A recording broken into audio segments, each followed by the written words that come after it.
ಓಂ ಶಾಂತಿ. ಕಲ್ಯಾಣಕಾರಿ ನಾಟಕ, ಕಲ್ಯಾಣಕಾರಿ ತಂದೆ, ವಿಶೇಷವಾಗಿ ತಮ್ಮ ಜೊತೆಯಲ್ಲಿರುವಂತಹ ಅತಿ ಪ್ರೀತಿಯ ಮಕ್ಕಳ ಕಲ್ಯಾಣಕ್ಕಾಗಿ ಸದಾ ಸಂಕಲ್ಪವನ್ನು ಮಾಡ್ತಾ, ಸಹಯೋಗವನ್ನು ಕೊಡುತ್ತಾ, ಮಕ್ಕಳ ಜೊತೆಗೂಡಿ ವಿಶ್ವ ಪರಿವರ್ತನೆ ಕಾರ್ಯದಲ್ಲಿ ಸದಾ ಬಾಬ್ದಾದಾರವರು ನಿಮಗ್ನವಾಗಿರ್ತಾರೆ.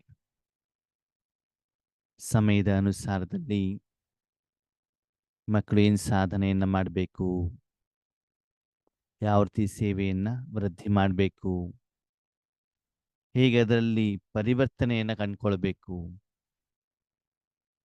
ವರ್ತಮಾನ ಸಮಯದಲ್ಲಿ ಬಾಬ್ದಾದಾರವರು ಏನು ಮಾಡ್ತಾ ಇದ್ದಾರೆ, ಅಡ್ವಾನ್ಸ್ ಪಾರ್ಟಿಗಳು ಏನು ಮಾಡ್ತಿದ್ದಾರೆ, ಮಕ್ಕಳು ಹೇಗಿದ್ದಾರೆ, ಬಾಬಾ ಯಾವುದನ್ನ ನಿರೀಕ್ಷೆ ಮಾಡ್ತಾ ಇದ್ದಾರೆ, ಇದೆಲ್ಲವನ್ನ ಬಾಬಾರವರು ಮುರಳಿ ಮೂಲಕ ತಿಳಿಸುವಂತ ಪ್ರಯತ್ನವನ್ನ ಮಾಡ್ತಾರೆ.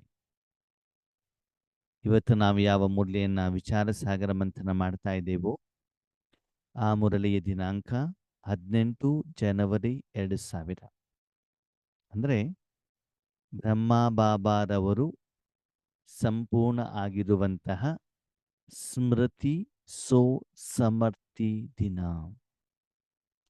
ಸ್ಮೃತಿ ಅಂತಂದ್ರೆ ಅಟೆನ್ಷನ್ ಅನ್ನು ಇಡುವಂಥದ್ದು, ಅವ್ರನ್ನ ನೆನಪು ಮಾಡಿಕೊಳ್ಳುವಂಥದ್ದು.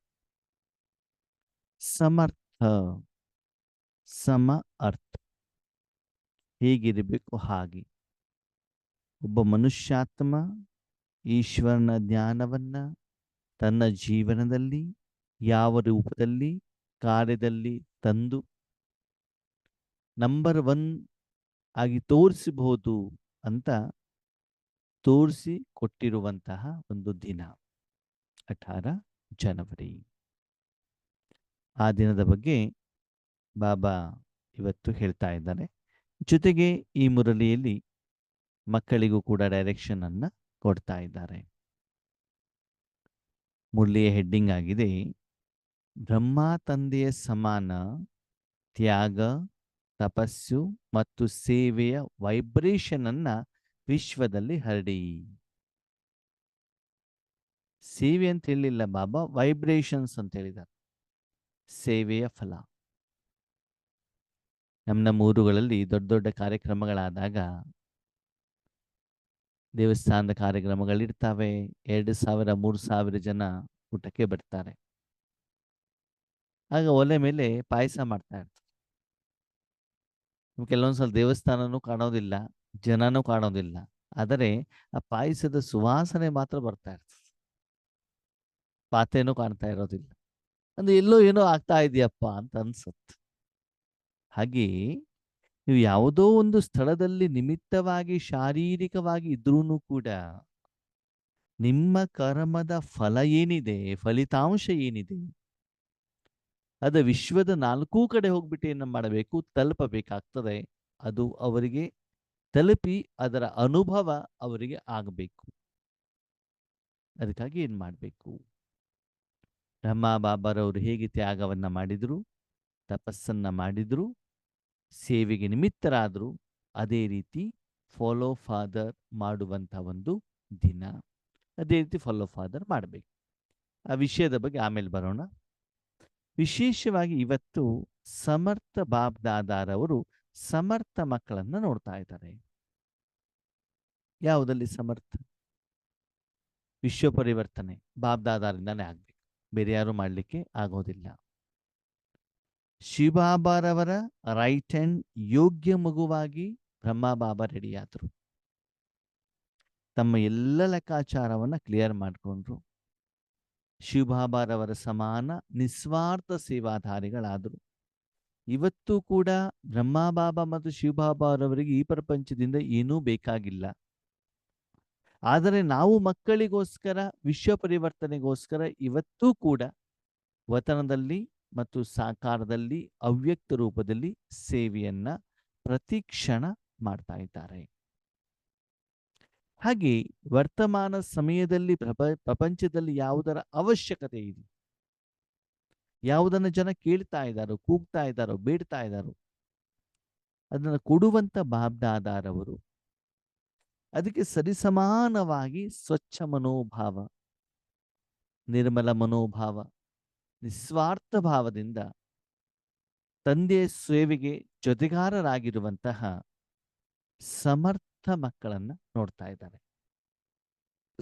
ವೈಯಕ್ತಿಕವಾಗಿ ಏನೋ ಒಂದು ಆಸೆಯನ್ನು ಇಟ್ಕೊಂಡು, ಇಚ್ಛೆಯನ್ನು ಇಟ್ಕೊಂಡು ಈಶ್ವರಿ ಸೇವೆ ಮಾಡಿದ್ರೆ ನನಗೆ ಇದು ಸಿಗತ್ತೆ, ಅದು ಸಿಗತ್ತೆ ಹೇಳುವಂತ ಮನೋಭಾವದಿಂದ ಸೇವೆ ಮಾಡುವಂತ ಮಕ್ಕಳೆಲ್ಲ ಸದಾ ಪರರಿಗೋಸ್ಕರ, ಸರ್ವರಿಗೋಸ್ಕರ, ಕಲ್ಯಾಣಕ್ಕೋಸ್ಕರ ಸೇವೆಗೆ ನಿಮಿತ್ತರಾಗಿರುವಂತಹ ಮಕ್ಕಳನ್ನ ಬಾಬಾ ನೋಡ್ತಾ ಇದ್ದಾರೆ. ಇವತ್ತಿನ ದಿನ ಸ್ಮೃತಿ ದಿನ, ಅಂದ್ರೆ ಬ್ರಹ್ಮ ಬಾಬಾರನ್ನ ಸ್ಮೃತಿ ಮಾಡುವಂತ ದಿನ. ಅವರು ಮಾಡಿರುವಂತಹ ಕರ್ಮಗಳನ್ನ ಗುಣಗಾನ ಮಾಡುವಂತಹ ದಿನ. ವಿಶೇಷವಾಗಿ ಆ ವಿಶೇಷತೆಗಳನ್ನ ನಮ್ಮ ಜೀವನದಲ್ಲಿ ಅರ್ಥೈಸಿಕೊಂಡು ಕಾರ್ಯದಲ್ಲಿ, ಧಾರಣೆಯಲ್ಲಿ, ನಿಜ ಜೀವನದಲ್ಲಿ ತರುವಂತಹ ಒಂದು ದಿನ, ಸಮರ್ಥ ದಿವಸ ಅಂತ ಹೇಳ್ತಾರೆ ಬಾಬಾ. ಹಾಗಿದ್ರೆ ಬ್ರಹ್ಮ ಬಾಬಾರವರು 18 ಜನವರಿ 1969 ಸಂಪೂರ್ಣ ಆದರು. ಇದು 2000 ಇಸ್ವಿಯ ಮುರಳಿಗಿತ್ತು ಅಲ್ವಾ? ಹಾಗಿದ್ರೆ ಆ ದಿನ ಬಾಬಾ ಏನ್ ಮಾಡಿದ್ರು, ಅಥವಾ ಇವತ್ತಿನ ದಿನ ಬಾಬಾ ಏನ್ ಮಾಡ್ತಿದ್ರು? ಇವತ್ತು ನಾವು 2024 ಮಾತಾಡ್ತಾ ಇದ್ದೀವಿ, ಸರಿ? ಆ ದಿನ ಬ್ರಹ್ಮ ಬಾಬಾರವರು ತಮ್ಮ ಪುರುಷಾರ್ಥದಿಂದ, ಭಗವಂತನ ಸಂಯೋಗದಿಂದ ಏನೇನು ಆಧ್ಯಾತ್ಮಿಕವಾಗಿ ನಿರಾಕಾರವಾಗಿ ಆತ್ಮಿಕ ಶಕ್ತಿಗಳನ್ನ, ವಿಶೇಷತೆಗಳನ್ನ, ಗುಣಗಳನ್ನ ಸಂಪಾದನೆ ಮಾಡಿದ್ರು, ಅದನ್ನ ತನ್ನ ಮಕ್ಕಳಿಗೆ ವಿಲ್ ಮಾಡಿ ಕೊಟ್ಟಿರುವಂಥದ್ದು, ಟ್ರಾನ್ಸ್ಫರ್ ಮಾಡಿರುವಂಥದ್ದು. ವಿಲ್ ಅಂತಂದ್ರೆ ಏನು? ಒಬ್ಬ ತಂದೆ ಅವರ ಹತ್ರ ಏನು ಸ್ವ ಆರ್ಜಿತ ಆಸ್ತಿ ಇರ್ತದೆ, ಅದನ್ನ ನಾನು ಶರೀರ ಬಿಟ್ಟ ಮೇಲೆ ಅಥವಾ ಶರೀರ ಇದ್ದಾಗ್ಲೇನೆ ನನ್ನ ಆಸ್ತಿ ಯಾರ್ಯಾರಿಗೆ ಅಂತ ಬರೆದು ಕೊಡುವಂಥದ್ದು ವಿಲ್. ಹಾಗೆ ಇಲ್ಲಿ ತಂದೆ ಏನು ತ್ಯಾಗ ತಪಸ್ಸನ್ನ ಮಾಡಿದ್ರು, ಅದರ ಫಲವನ್ನ ತನ್ನ ಮಕ್ಕಳಿಗೆ ಟ್ರಾನ್ಸ್ಫರ್ ಮಾಡಿರುವಂಥ ದಿನ.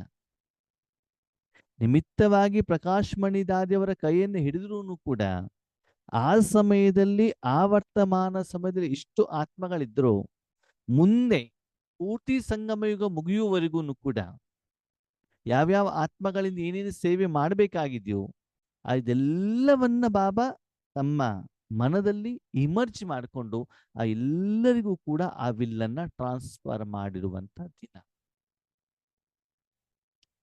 ಹಾಗಿದ್ರೆ ನಾವು ಆ ತಂದೆಯ ಆಸ್ತಿಯನ್ನು ಅನುಭವಿಸ್ತಾ ಇದ್ದೀವಾ? ಅದು ಹೇಗೆ ನೋಡಿ, ಲೌಕಿಕದಲ್ಲಿ ನಾವು ಒಂದು ಮನೆ ಜನ್ಮ ಪಡ್ಕೊಳ್ತೀವಿ. ನೀವೇನ್ ಜಾಗ ಖರೀದಿ ಮಾಡಿಲ್ಲ, ನೀವೇನ್ ಬಿಲ್ಡಿಂಗ್ ಕಟ್ಟಿಲ್ಲ, ನಿಮ್ಮ ತಂದೆನೋ ತಾತನೋ ಕಟ್ಟಿರುವಂತ ಮನೆ ಇರ್ತದೆ. ನೀವು ಆಮೇಲೆ ಸಂಪಾದನೆ ಮಾಡಿಬಿಟ್ಟು ಟಿವಿ ತನ್ನಿ, ಫ್ರಿಜ್ ತನ್ನಿ, ಕಾರ್ ತನ್ನಿ, ಅದು ನಿಮ್ಮ ಸಂಪಾದನೆ. ಆದ್ರೆ ಮನೆ ಅದನ್ನು ಕೂಡ ಒಂದು ಆಸ್ತಿ ಅಲ್ವಾ? ಅದನ್ನ ನಾವು ಕುತ್ಕೊಂಡ್ಬಿಟ್ಟು ಜೀವನಾದ್ಯಂತ ನಾವು ಅದನ್ನು ಸ್ವೀಕಾರ ಮಾಡ್ತೀವಿ, ಅಥವಾ ಆ ಜಮೀನನ್ನು ಮಾರ್ಕೊಂಡ್ಬಿಟ್ಟು ದುಡ್ಡು ಮಾಡ್ಕೊಳ್ತೀವಲ್ವಾ? ಹಾಗೆ ಇಲ್ಲಿ ಬಾಬಾ ಏನ್ ಹೇಳ್ತಾರೆ, ಕೆಲವೊಂದು ನೀವು ಪುರುಷಾರ್ಥದಿಂದ ಮಾಡುವಂತ ಸಂಪಾದನೆ, ಇನ್ನೊಂದು ವರದಾನದ ರೂಪದಲ್ಲಿ, ಸೇವೆ ರೂಪದಲ್ಲಿ ನಿಮಗೆ ನಿಮಿತ್ತವಾಗಿ ಭಗವಂತ ಪರಿಶ್ರಮ ಇಲ್ದೇನೆ ಸಹಜವಾಗಿ ಕೊಡುವಂತ ಒಂದು ಆಸ್ತಿ. ನಾವೇನು ಸಂಪಾದನೆ ಮಾಡಿರಲ್ಲ ಅದು. ಆದ್ರೆ ತಂದೆ ಆಸ್ತಿಗೆ ನಾವೇನಾಗಿರ್ತೀವಿ? ಯೋಗ್ಯರಾಗಿರ್ತೀವಿ. ಇಲ್ಲಿ ಬಾಬಾ ಒಂದು ಸುಂದರವಾದ ಮಾತನ್ನು ಹೇಳ್ತಾರೆ. ಶಿವಬಾಬಾ ತನ್ನ ಆಸ್ತಿಯನ್ನ ವಿಶ್ವಕ್ಕೆ ಕೊಡಲಿಕ್ಕೆ ಬ್ರಹ್ಮ ಬಾಬಾರವರನ್ನ ನಿಮಿತ್ತ ಮಾಡಿದ್ರು, ಸಾಧನ ಮಾಡಿದ್ರು. ಹೌದಾ? ಹಾಗೆ ಬ್ರಹ್ಮ ಬಾಬಾ ಏನ್ ಮಾಡಿದ್ರು? ತನ್ನ ಮಕ್ಕಳನ್ನ ಬ್ರಹ್ಮಕುಮಾರ ಕುಮಾರಿಯರನ್ನ ಏನು ಮಾಡಿದ್ರು? ನಿಮಿತ್ತ ಮಾಡಿದ್ರು. ಸಾಧನ ಅಷ್ಟೆ. ಸಾಧನ ಅಂತಂದ್ರೆ ಸಾಂಬಾರು ಮಾಡಬೇಕು. ಸಾಂಬಾರು ಯಾವುದರಿಂದ ಮಾಡಬೇಕು? ಬೇಳೆ, ನೀರು, ತರಕಾರಿ, ತೆಂಗಿನಕಾಯಿ, ಮಸಾಲೆ, ಉಪ್ಪು, ಮಸಾಲೆ ಪೌಡ್ರ್, ಅಲ್ವಾ? ಅದೆಲ್ಲ ಮಾಡ್ಲಿಕ್ಕೆ ಒಂದು ಸಾಧನ ಬೇಕಲ್ಲ. ಸಾಧನ ಯಾವುದು? ಪಾತ್ರೆ. ಅದನ್ನು ಬೇಯಿಸ್ಲಿಕ್ಕೆ ಏನು ಬೇಕು? ಬೆಂಕಿ ಬೇಕು. ಅದ ಬೆಂಕಿ ಟ್ರಾನ್ಸ್ಫರ್ ಆಗ್ಲಿಕ್ಕೆ, ಆ ಒಲೆಯಿಂದ ಬೆಂಕಿ ಟ್ರಾನ್ಸ್ಫರ್ ಆಗ್ಲಿಕ್ಕೆ ತರಕಾರಿಗೆ ಮತ್ತು ನೀರಿಗೆ ಪಾತ್ರೆ ಇಡುವಂಥದ್ದೊಂದು ಸಾಧನ. ವಿಶ್ವ ಪರಿವರ್ತನೆ ಆಗ್ಬೇಕು. ಯಾವ್ದ್ರಿಂದ? ಶಿವಭಾವನೆಯಿಂದ. ಮಧ್ಯದಲ್ಲಿ ಸಾಧನ ಬೇಕಲ್ವಾ? ಇವಾಗ ಸ್ವಿಚ್ ಇಂದ ಬಲ್ಬ್ ಅವ್ರಿಗೆ ಹೋಗ್ಲಿಕ್ಕೂ ವೈರ್ ಬೇಕಲ್ವಾ? ಸ್ವಿಚ್ ಬೋರ್ಡ್ ಬೇಕಲ್ವಾ? ಹಾಗೆ ಇಲ್ಲಿ ಬಾಬಾ ಏನ್ ಮಾಡಿದ್ದಾರೆ, ತನ್ನ ಮಕ್ಕಳನ್ನ ಈ ವಿಶ್ವ ಪರಿವರ್ತನೆ ಮಹಾನ್ ಕಾರ್ಯವನ್ನ ಮಾಡುವುದಕ್ಕೋಸ್ಕರ ನಿಮಿತ್ತ ಮಾಡಿದ್ದಾರೆ. ಆವಾಗ ಪರಮಾತ್ಮನ ವಿಲ್ಲಿನ ಮೂಲಕ ನಿಮ್ಗೇನ್ ಸಿಗ್ತದೆ? ಶಕ್ತಿ ಪ್ರಾಪ್ತಿ ಆಗ್ತದೆ. ಅದು ಹೇಗೆ? ಉದಾಹರಣೆ ಕೊಡ್ತೇನೆ. ಕೆಲವೊಂದ್ಸಲ ನಾವು ಸೇವೆಯನ್ನ ಮಾಡಬೇಕಾದ್ರೆ, ಸ್ವಪುರುಷಾರ್ಥ ಮಾಡಬೇಕಾದ್ರೆ ನಮ್ಮ ಮನಸ್ಸನ್ನ ಪರಮಾತ್ಮನಲ್ಲಿ ನಾವು ಇಡ್ತೀವಿ. ನನ್ನ ವೈಯಕ್ತಿಕ ಅನುಭವ ನಿಮ್ಗೆ ಹೇಳ್ತಾ ಇರುವಂಥದ್ದು. ನಾನು ಪರಮಧಾಮದಲ್ಲಿದ್ದೇನೆ, ಪರಮಾತ್ಮನ ಜೊತೆಯಲ್ಲಿದ್ದೇನೆ, ಬಿಂದುವಿನಲ್ಲಿದ್ದೇನೆ. ಅವಾಗ ಆ ಪುರುಷಾರ್ಥದ ಫಲ ಹೇಳುವಂತ ನಮಗೆ ಸಿಗ್ತದೆ. ಕೆಲವೊಂದ್ಸಲ ಏನ್ ಮಾಡ್ತೀವಿ, ಸೇವೆ ಕ್ಷೇತ್ರಕ್ಕೆ ಬಂದಾಗ ಬಾಬಾ ನೀನು ಎದಗಡೆಗಿರುವಂತ ಮಕ್ಕಳಿಗೆ ಏನ್ ಬೇಕು ಅದನ್ನು ಕೊಡಪ್ಪ ನೀನು ಅಂತ ನಾವು ಕೇಳ್ಕೊಳ್ತೀವಿ. ಅವಾಗ ಭಗವಂತ ಕೊಡಬೇಕು ಅಂತ ಹೆಂಗ್ ಕೊಡಬೇಕು? ಈ ಆತ್ಮದ ಮೂಲಕ, ಈ ಮನಸ್ಸಿನ ಮೂಲಕ, ಈ ಒಂದು ಶರೀರದ ಮೂಲಕ ಕೊಡಬೇಕಲ್ವಾ? ಅವಾಗ ಕೊಟ್ಟಾಗ ಏನು ಪಾಸ್ ಆಗ್ತಾ ಇದೆ? ಸಪ್ತ ಗುಣಗಳು ಪಾಸ್ ಆಗುವಂತ ಅನುಭವ ನಿಮ್ಗೆ ಆಗ್ಬೇಕು. ನೀವು ಪುರುಷಾರ್ಥ ಮಾಡ್ತಾ ಇಲ್ಲ, ನಿಮ್ಮ ಮನಸ್ಸನ್ನು ಪರಮಾತ್ಮನಲ್ಲಿ ನಿಮ್ಮ ಮನಸ್ಸನ್ನು ಇಡ್ತಾ ಇಲ್ಲ, ಅದು ಹೊರಗಡೆ ಹೋಗ್ತಾ ಇರೋದು ಮಾತ್ರ ಏನಾಗ್ತಾ ಇದೆ ಗೊತ್ತಾಗ್ತಾ ಇದೆ. ಯಾರೋ ಮಾಡಿರುವಂತ ಅಡಿಗೆಯನ್ನ ನೀವು ಯಾರಿಗೂ ಬಡಿಸ್ತಾ ಇದ್ದೀರಿ, ನೀವೇನು ಅಡಿಗೆ ಮಾಡಿಲ್ಲ. ಅದು ಬಡಿಸ್ಬೇಕಾದ್ರೆ ಆ ಒಂದು ಸುವಾಸನೆ ಬರುತ್ತಲ್ವ ನಿಮ್ಗೆ, ಅದರಲ್ಲಿ ಗುಣದ ವಾಸನೆ ಬರ್ತದಲ್ವಾ, ಬಿಸಿ ಅನುಭವ ಆಗತ್ತಲ್ವಾ. ಹಾಗೆ ನಾವು ಸೇವೆಗೆ ಯೋಗ್ಯರಾದಾಗ ಬಾಬಾ ಈ ಸಮಯದಲ್ಲಿ ಎದುರುಗಡೆಯವ್ರಿಗೆ ಜ್ಞಾನ ಹೇಳು. ನಾವು ಕುತ್ಕೊಂಡ್ಬಿಟ್ರೆ ಬಾಬಾ ಜ್ಞಾನ ಹೇಳ್ತಾ ಇರ್ತಾರೆ. ಜ್ಞಾನ ಹೇಳ್ತಾ ಇಲ್ಲ, ಬಾಬಾ ಹೇಳ್ತಾ ಇರೋ ಜ್ಞಾನವನ್ನು ಒಂದು ವಿದ್ಯಾರ್ಥಿಯಾಗಿ ಪಕ್ಕದಲ್ಲಿ ಕುತ್ಕೊಂಡ್ಬಿಟ್ಟು ನಾವು ಕೇಳೋದಷ್ಟೇ. ನಮ್ ಜ್ಞಾನ ಅಲ್ಲ ಅದು. ಬೇರೆಯವ್ರಿಗೆ ಶಕ್ತಿ ಕೊಡ್ಬೇಕಾದ್ರೆ ನಾನು ಸಾಧನ ಅಷ್ಟೇನೆ. ಆ ಶಕ್ತಿ ಪ್ರವಾಹ ಆಗಿದ್ದಂಗೆ ಗೊತ್ತಾಗ್ತಾ ಇರ್ತದೆ. ಅವಾಗ ಗೊತ್ತಾಗುತ್ತೆ ನನ್ನ ಆಸ್ತಿ ಅಲ್ಲ, ನನ್ನ ಪುರುಷಾರ್ಥ ಅಲ್ಲ ಅದು. ಅಂದ್ರೆ ಸಿಂಪಲ್ ನೋಡಿ, ನೀವು ಸಂಪಾದನೆ ಮಾಡಿ ಯಾರಿಗೋ ಒಂದು 500 ರೂಪಾಯಿಯನ್ನ ದಾನವನ್ನು ಕೊಡೋದು ಹೆಂಗಿರ್ತದೆ? ಅಪ್ಪ ತನ್ನ ಪರ್ಸಿಂದ 1,000 ರೂಪಾಯಿ ತೆಗೆದ್ಬಿಟ್ಟು ಮಗ ಈ ಹಣವನ್ನು ಅವನಿಗೆ ಕೊಡು ಅಂತ ಹೇಳೋದು ಹೆಂಗಿರ್ತದೆ? ಕೊಟ್ಟಿವ್ರು ನೀವೇನೆ, ಅದ ಸಂಪಾದನೆ ನಿಮ್ದ ಅಲ್ಲ ತಾನೇ? ನೀವು 1,000 ರೂಪಾಯಿ ಅವರಿಗೆ ಕೊಟ್ಟಾಗ, ಅವಶ್ಯಕತೆ ಇರೋ ಕೊಟ್ಟಾಗ ಅವ್ನು ಥ್ಯಾಂಕ್ ಯು ಅಂತ ಹೇಳ್ಬೋದು. ಅವಾಗ ನೀವು ತಂದೆ ಮಡಿಲಲ್ಲೇ ಇರ್ಬೋದು, ಅಥವಾ ನೀವು ಒಬ್ಬರೇ ಇರ್ಬೋದು, ಹಿಂದ್ಗಡೆಗೆ ನಿಮ್ ತಂದೆ ಇರ್ಲಿಕ್ಕಿಲ್ಲ. ಅದು ಆ ಸಂಪಾದನೆ ಯಾರ್ದು? ನಿಮ್ದಲ್ಲವಲ್ಲ. ಕೆಲವೊಂದ್ಸಲ ನಮ್ಗೆ ಗೊತ್ತಾಗತ್ತೆ, ನಾವು ಸೇವೆಗಂತ ಕುತ್ಕೊಂಡಾಗ ಆಟೋಮೆಟಿಕ್ ಲೈಟ್ನೆಸ್ ಆಗ್ತದೆ. ಒಂದು ವೇಳೆ ಅದು ನಮ್ಮ ಸ್ವಪುರುಷಾರ್ಥನೆ ಆಗಿದ್ದಿದ್ರೆ ಏನಾಗ್ತಿತ್ತು? ಯಾವಾಗ ಬೇಕಾದ್ರೂ ಆ ಸ್ಥಿತಿ ಬರ್ತಿತ್ತಲ್ವಾ? ಕೆಲವೊಂದ್ಸಲ ಬರುತ್ತೆ, ಕೆಲವೊಂದ್ಸಲ ಬರಲ್ಲ ಅಂತಂದ್ರೆ ಬಾಬಾ ಯಾವಾಗ ಯೂಸ್ ಮಾಡ್ಕೊಳ್ತಾ ಇರ್ತಾರೋ ಸೇವೆಗೆ, ಅವಾಗ ಮಾತ್ರ ಅನುಭೂತಿ ಇಡುವಂಥದ್ದು ಆಗತ್ತೆ. ಅದಕ್ಕಾಗಿ ಬಾಬಾ ಹೇಳ್ತಾರೆ, ನಿಮಿತ್ತ ಮಕ್ಕಳು. ಒಂದು ಶಿವಬಾಬನಿಗೆ ಬ್ರಹ್ಮಬಾಬಾ ನಿಮಿತ್ತ ಆಗಿದ್ರು, ಇವಾಗ ಬ್ರಹ್ಮಬಾಬನಿಗೆ ನಾವೆಲ್ಲ ಮಕ್ಕಳು ಏನಾಗಿದ್ದೀವಿ? ನಿಮಿತ್ತ. ಪುನಃ ಪುನಃ ಆ ವರ್ಡ್ ಅನ್ನು ಬಾಬಾ ಅಂಡರ್ಲೈನ್ ಮಾಡಿಸ್ತಾ ಇದ್ದಾರೆ. ನಾವು ಸಾಧನ ಅಷ್ಟೇ.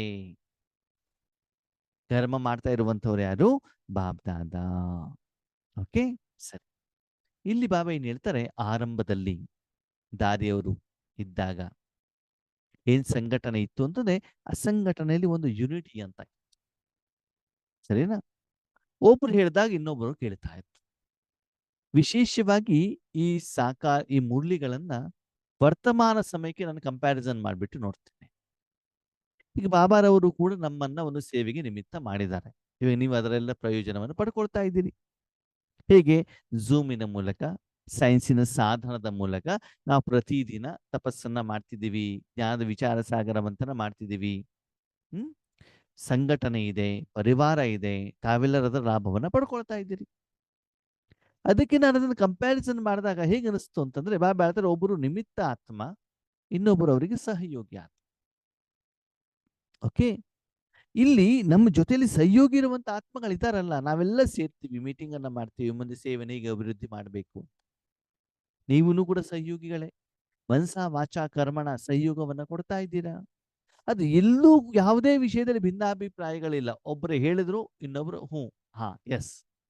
ಎಲ್ಲೂ ಅಪೋಸಿಷನ್ ಇಲ್ಲ, ಎಲ್ಲಿ ಕಾನ್ಫ್ಲಿಕ್ಟ್ ಇಲ್ಲ. ಆ ದಿನದಿಂದ ಇವತ್ತಿನವರೆಗೂ ಬಾಬಾರವ್ರ ಒಂದೊಂದು ವಾಕ್ಯ ಹೆಂಗ್ ಅನಿಸುತ್ತೆ ಅಂತಂದ್ರೆ, ಆರಂಭದಲ್ಲಿ ಕೊರೋನಾ ಬಂದಾಗ ಯಾವ ನಿಮಿತ್ತದವರು ಹೇಳಿದ್ರು, ಅಣ್ಣವ್ರೆ, ಅದು ಮತ್ತೆ ಆಂಧ್ರದವರು, ಕರ್ನಾಟಕದಲ್ಲಿ ಮಾತಾಡ್ತಿದ್ವಿ, ಅವ್ರು ಹೇಳಿದ್ರು, ಅಣ್ಣವ್ರೆ ನಾವು ಝೂಮ್ ಅನ್ನ ಮಾಡೋಣ ಅಂತ. ಮುಖ್ಯವಾಗಿ ಅವ್ರಿಗೂ ಕೂಡ ಗೊತ್ತಿರ್ಲಿಲ್ವೇನ ಇಷ್ಟು 3-4 ವರ್ಷದಲ್ಲಿ ಕಂಟಿನ್ಯೂ ವರೆಗೆ ಸೇವೆ ನಡೆಯುತ್ತೆ ಅಂತ. ಒಂದ್ 2-3 ತಿಂಗಳು ಆಗ್ಬಿಡ್ಬಹುದು.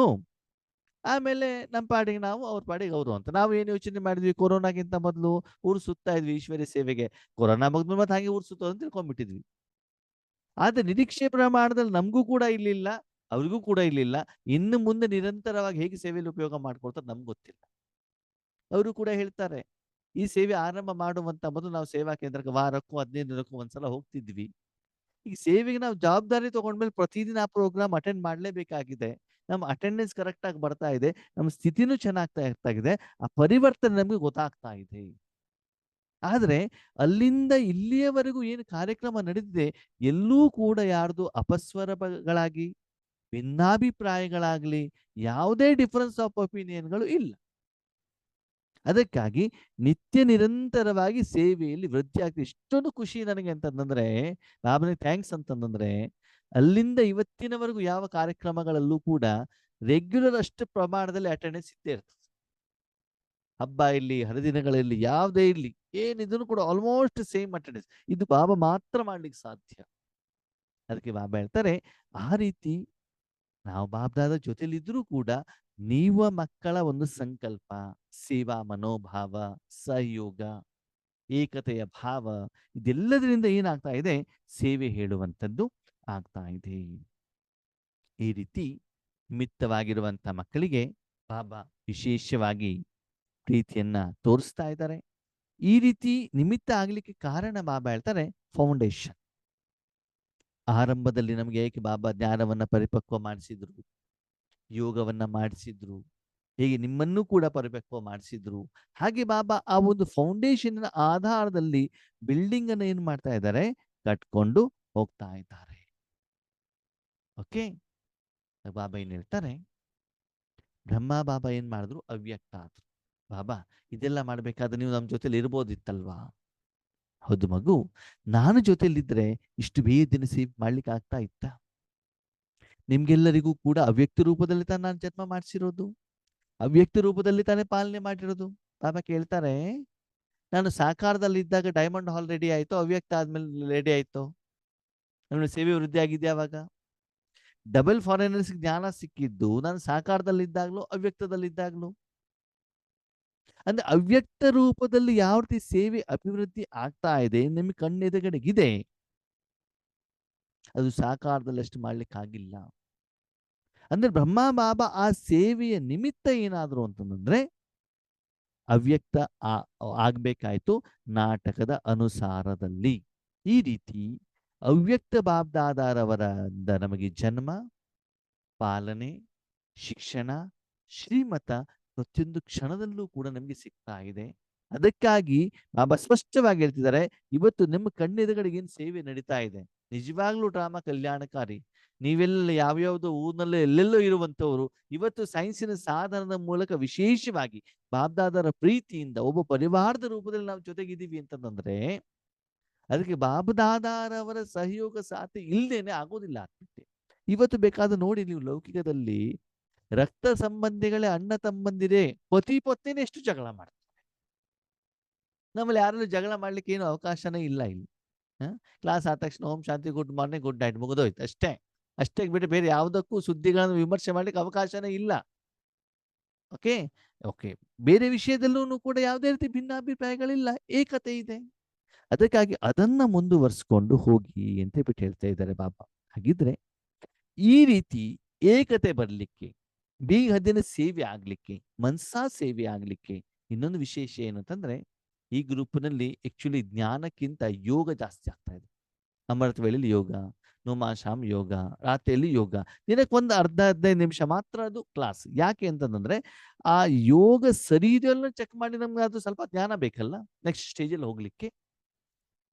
ಅದಕ್ಕೆ ಈ ರೀಸೆಂಟ್ ಮುರಳಿಗಳಲ್ಲೂ ಕೂಡ ಬಾಬಾ ರೀಸೆಂಟ್ ಆಗಿ ಪುರುಷಾರ್ಥದ ಬಗ್ಗೆ, ಸೇವೆಯ ಬಗ್ಗೆ ನಿರಾಕಾರ ರೂಪದಲ್ಲೇನೆ ಹೇಳ್ತಾ ಇದ್ದಾರೆ.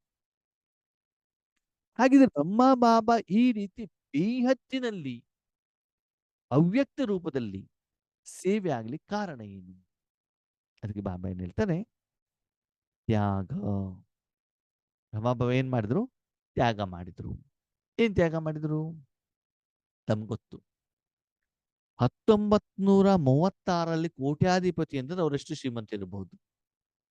ಇವತ್ತು ಕೋಟಿ ಯಾವ ಲೆಕ್ಕನೂ ಅಲ್ಲ. ಆ ಸಮಯದಲ್ಲಿ ರಾಜನ ಮನೆಗೆ ಹೋಗ್ತಿದ್ರು ಮತ್ತು ವಜ್ರ ವೈಡೂರ್ಯಗಳ ವ್ಯಾಪಾರ ಮಾಡ್ತಾ ಇದ್ರು. ಅವರ ಹಳೆ ಫೋಟೋ ನೋಡಿದ್ರೆ ಅವ್ರು ಹೇಗೆ ಚೇರ್ ಮೇಲೆ ಒಂದು ಲಾಠಿ ಇಟ್ಕೊಂಡ್ ಬಿಟ್ಟು ಕೋಲ್ ಇಟ್ಕೊಂಡು ಶೂಟ್ ಬೂಟ್ ಹಾಕೊಂಡು ಕೂತ್ಕೊಂಡಿದ್ದಾರೆ. ಶಿವಬಾಬಾ ಸಿಕ್ಕಿದ ತಕ್ಷಣದಲ್ಲಿ ಸಾಧಾರಣ ವ್ಯಕ್ತಿಯಾಗಿ, ಗಿಡಕ್ಕೆ ನೀರು ಹಾಕುವಂಥವರಾಗಿ, ಪಾತ್ರೆ ತೊಳೆಯುವಂತ, ಎಷ್ಟು ಸಿಂಪಲ್ ಮೌಂಟ್ ಅಬುಗೆ ಬಂದರು. ಇವತ್ತು ಕೂಡ ನೋಡಿ ನೀವು, ಬಾಬಾ ರೂಮಲ್ಲಿ ಹೋದಾಗ ಕುಟೀರಕ್ಕಾದ್ರೂ ಹೋಗಿ, ಬಾಬಾ ರೂಮಿಗಾದ್ರೂ ಹೋಗಿ, ಅಲ್ಲೆಲ್ಲ ಅದು ಚೇರ್ ಟೇಬಲ್ ಇಟ್ಟಿದಾರ, ಮಂಚ ಇಟ್ಟಿದಾರ? ನಾವು ಮೌಂಟ್ ಅಬುಗೆ ಹೋದ್ರೆ, ಅಯ್ಯೋ ಅಕ್ಕೋರೆ ಅವ್ರಿಗೆ ಮಂಚ ಕೊಡ್ಸಿದ್ರಿ, ನಮ್ಗೆ ಕೊಡ್ಸೇ ಇಲ್ಲ. ನಾವೆಲ್ಲ ಆರಂಭದಲ್ಲಿ ಮೌಂಟ್ ಅಬುಗೆ ಹೋದಾಗ ದೊಡ್ಡ ಹಾಲಲ್ಲಿ ಕೊಟ್ಬಿಡೋ, ಯಾರಿಗೋ ವಯಸ್ಸಾಗಿದ್ರೆ ಯಾರೋ ಒಬ್ಬರಿಗೆ ಮಂಚ ಸಿಗೋದು. ಅವಾಗ ಸಿಟ್ಟು, ಅವ್ರಿಗೆ ಮಂಚ ಕೊಡ್ಸಿದ್ರಿ, ನಮ್ಗೆ ನೆಲ ಕೊಡ್ಸ್ಬಿಟ್ಟಿದ್ದೀರಿ ಅಂತ.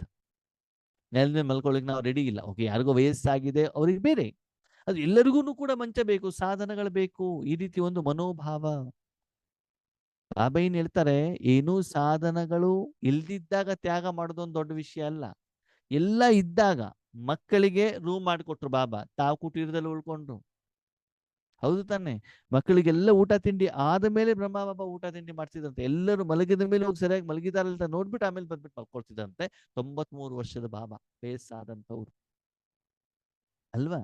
ಅದಕ್ಕಾಗಿ ಇಲ್ಲಿ ಬಾಬಾ ಏನ್ ಹೇಳ್ತಾರೆ ನೋಡಿ, ನಾವು ನಮ್ಮ ಪರ್ಸಿಂದ ಒಂದು 10,000 ರೂಪಾಯಿ ಭಂಡಾರಕ್ಕೆ ತಗೊಂಡು ಹೋದ್ರೆ 2-3 ಸಾವಿರ ರೂಪಾಯಿ ಆ ಭಂಡಾರದಲ್ಲಿ ಬೀಳೋದೇ ದೊಡ್ಡ ವಿಷಯ. ಬಾಬಾ ಒಂದು ಕ್ಷಣ ಯೋಚನೆ ಮಾಡದೆ, ತನ್ನ ಬಗ್ಗೆ ಯೋಚನೆ ಮಾಡದೆ, ತಮ್ಮ ಪರಿವಾರದ ಬಗ್ಗೆ ಯೋಚನೆ ಮಾಡದೆ, ಸಂಪೂರ್ಣ ಹಣವನ್ನ, ತನುವನ್ನ, ಪರಿವಾರವನ್ನ, ಸಮಯವನ್ನ, ಸಂಕಲ್ಪವನ್ನ ತ್ಯಾಗ ಮಾಡಿದ್ರು. ಯಾವುದಕ್ಕೆ? ಈಶ್ವರ್ಯ ಕಾರ್ಯಕ್ಕೆ. ಸರಿ, ಫಾಲೋ ಫಾದರ್ ಮಾಡ್ಬೇಕಲ್ವಾ? ಅವನಿಗೆ ಕೇಳ್ಬೋದು, ಎಲ್ಲಾ ಧನ ಈಶ್ವರಿ ವಿಶ್ವವಿದ್ಯಾಲಯಕ್ಕೆ ಕೊಟ್ಬಿಟ್ರೆ ನನಗೇನು? ಸರಿ, ಬೇಡ, ನೀವೆಲ್ಲಾ ಧನ ಮಾಡೋದು ಬೇಡ, ಧನ ನಿಮ್ದಂತಾನೆ ಇಟ್ಕೊಳ್ಳಿ, ಬಾಬಾದೊಂದು ತಿಳ್ಕೊಳ್ಳಿ. ಸಮಯ ಬಾಬನಿಗೆ ಕೊಡ್ತಾ ಇದ್ದೀರಾ? ಸಂಕಲ್ಪವನ್ನ ಬಾಬನಿಗೆ ಕೊಡ್ತಾ ಇದ್ದೀರಾ? ಬೇಡ. ಕೊನೆಯಲ್ಲಿ ಒಂದು ಹೇಳ್ತಾರೆ ಬಾಬಾ, ಏನು? ಅಮೃತ ವೇಳೆಗೆ ಎದ್ದು ಕೂತ್ಕೊಳ್ತೀರಿ ಈಶ್ವರ್ಯ ಕಾರ್ಯಕ್ಕಂತಾನೆ, ಆವಾಗ್ಲೂ ಅದು ತನ್ನ ಮನ ಭಗವಂತನಿಗೆ ಕೊಟ್ಟಿದ್ದೀರಿ. ಹೌದು ಅಣ್ಣವ್ರು ಕೂತ್ಕೊಂಡಿದ್ವಿ, ಕೊಟ್ಟಿದ್ದೀವಿ. ಹೇಗೆ ಬಾಬಾ? ಇದಾಗಿಲ್ಲ, ಅದಾಗಿಲ್ಲ, ಇದಾಗ್ಬೇಕು, ಅದಾಗ್ಬೇಕು.